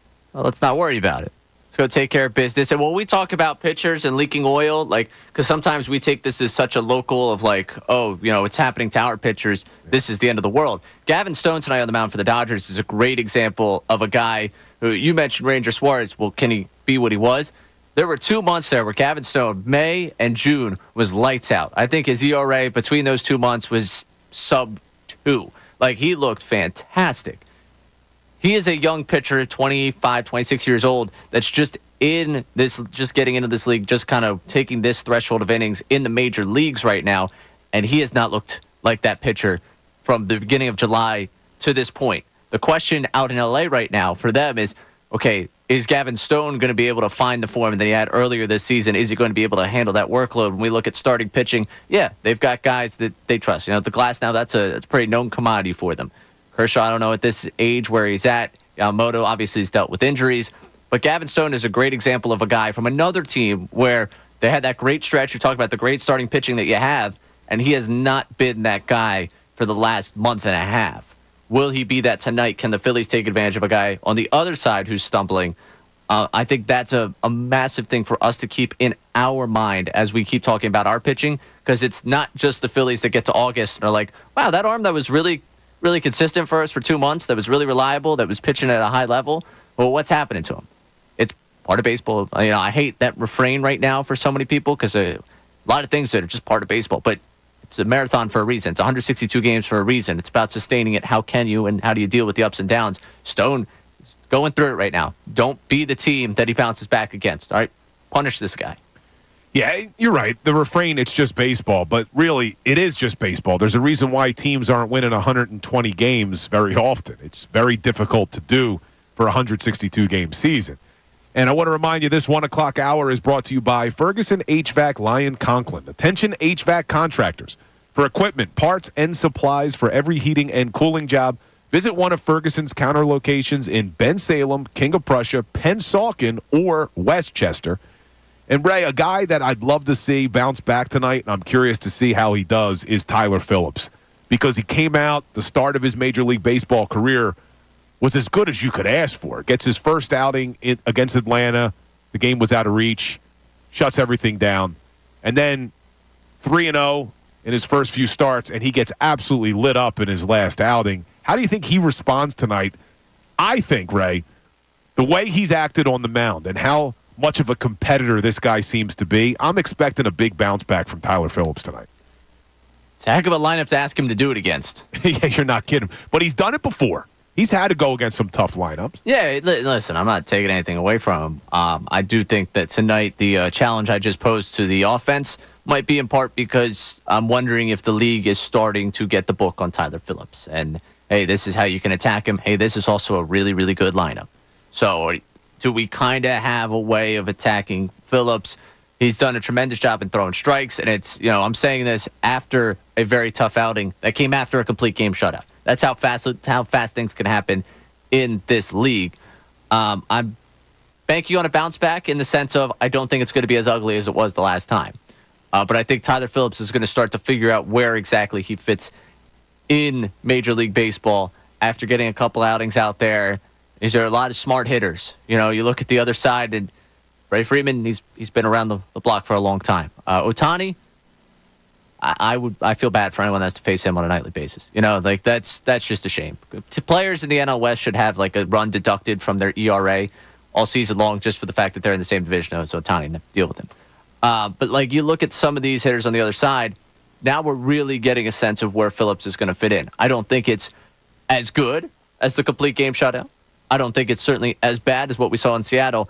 Do you find the middle ground here tonight? Do you find the ground where, we can count you every fifth day to consistently come out here, get us 5 or 6 innings, of a 3-run ball, that quality start range? Can you be in that and let the offense do its job to go get the win? Because, again, when we talk about guys that we need to step up on this Phillies team, Phillips has done a great job of doing that for them, but I'm looking at that high-priced lineup. Yeah, you need your bats to show up, and one of those bats that I'm assuming will be back in the lineup tonight, Ray, is Bryson Stott, because there's a righty on the mound, and it's been mostly a platoon at second over the last couple of weeks, and Mundo Sosa showed up last night. 2 big hits, not only the home run late in the game, but he had that big hit. Were the bases loaded when he had that big hit? I think there was, because he gets, I think, 2 RBIs on that. But, yeah, Sosa last night, 3 RBIs, goes 2 for 4, and a run scored, obviously, on his home run. I don't want to give up on Bryson Stott. I think this team needs Bryson Stott down the stretch, but I'm okay with there being a platoon at second base right now if it means that Mundo Sosa gets to get more opportunities. Yeah, and you mentioned it there with the bases loaded hit. Like, ducks on the pond, you're coming through. That's something that we've talked about a lot through this stretch of not hitting runners in scoring position. Hey, here's a guy that did it for you. Let's see what he's got. I know the long-term plan here, and I like the long-term plan here with Bryson Stott. My goal is to win a World Series this year. If you don't think Stott's getting his way out of it, we need to see more Sosa at bat so he's ready to take on the role that you expect he will have come October. Yeah, it's unfortunate. A lot of us had high expectations for Bryson Stott this year. I really thought he was going to hit 300, not even close. But we'll continue the Phillies conversation coming up, and I also want to talk more about our Philadelphia Eagles because they were back on the practice field today, and they're off tomorrow, and then they have a game on Friday night, Ray, and Nick Sirianni once again was asked, will the starters play in the preseason? We'll get into that coming up next. Now, a Birds Insider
the offense last year. He wanted to have more direction of the offense. Well, he's going to have that this season.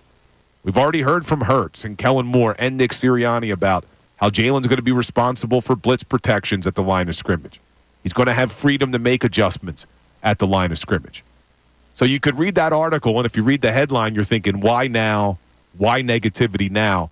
You can take a positive from that article that they've learned from their previous mistakes and that they're going to be better for it in the future. And you'll hear more from Tim McManus coming up on the best show ever. But we still don't know, are the starters going to play on Friday night, Ray? Nick Sirianni was asked right before practice today. It's Wednesday. He should know if his starters are playing on Friday night, right, Ray? We'll see. Again, you go through these practices. We got to see what it's like after this and where guys are how guys are feeling. They don't particularly know exactly what we're doing yet. They deserve to know before anybody else. Come on, Nick. I've supported him. But there's zero competitive advantage in the preseason. So, like, him not wanting to announce whether or not his starters are going to play on Friday night. Like, come on, man. Just let us know so we can stop talking about it, please. No, he deserves this. He deserves this. He deserves the competitive advantage. We need to get off to a hot start this preseason. Don't let the Ravens know anything, all right? Well, you know the Ravens have, like, the craziest record in all of football. That's right. In the preseason. How many wins in a row now? 1 million. They've never lost. It's Not the most my lifetime. ridiculous streak. Oh, I got to look this up. No, I don't think they've ever lost a preseason game in history. 24 straight. That's too low. You got to go all the way back to 2016 for the last time the Baltimore Ravens lost a preseason game. The most meaningless stat in all of football, but it's insane that it still lives on. Do you have the date of that preseason game they lost? I don't. It just says 2016. What were you up to in August of 2016? Man, I mean, I was a lawyer. I think I was a lawyer. We had just opened up our firm a year earlier. Man, it's going back a long time. I didn't have, my daughter was 2. Pretty wild. What were you doing? I couldn't legally drive. You were in middle school back then? I could not legally drive the last time they lost a preseason game. All right? Nick Sirianni's holding his cards back because he's got history to break. All right? He wants to end this.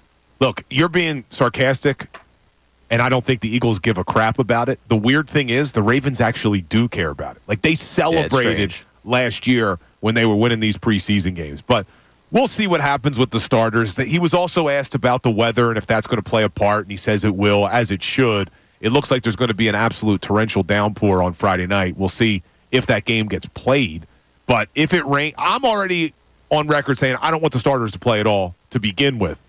If it rains, I definitely don't need them play. Absolutely. As someone that was subjected to a torrential downpour last night, I don't want my starters out there in that type of weather on Friday night. Where would you get caught in the rain? Zach Bryan concert last night. Oh, that's right. And it was delayed, right? Oh, yeah, it was delayed. It was delayed. Still a great show. Absolutely great show. Well, what's not going to be delayed is the best show ever. Coming up next, you got Tyrone, Ricky, Tom Alvord behind the glass. They'll be joined by Tim McManus. It's going to be a great show. Make sure you keep it here. I'll be back tomorrow middays with Ray, and we'll have Andrew DeCecco for the full 4 hours. Appreciate everybody listening. Have a good one.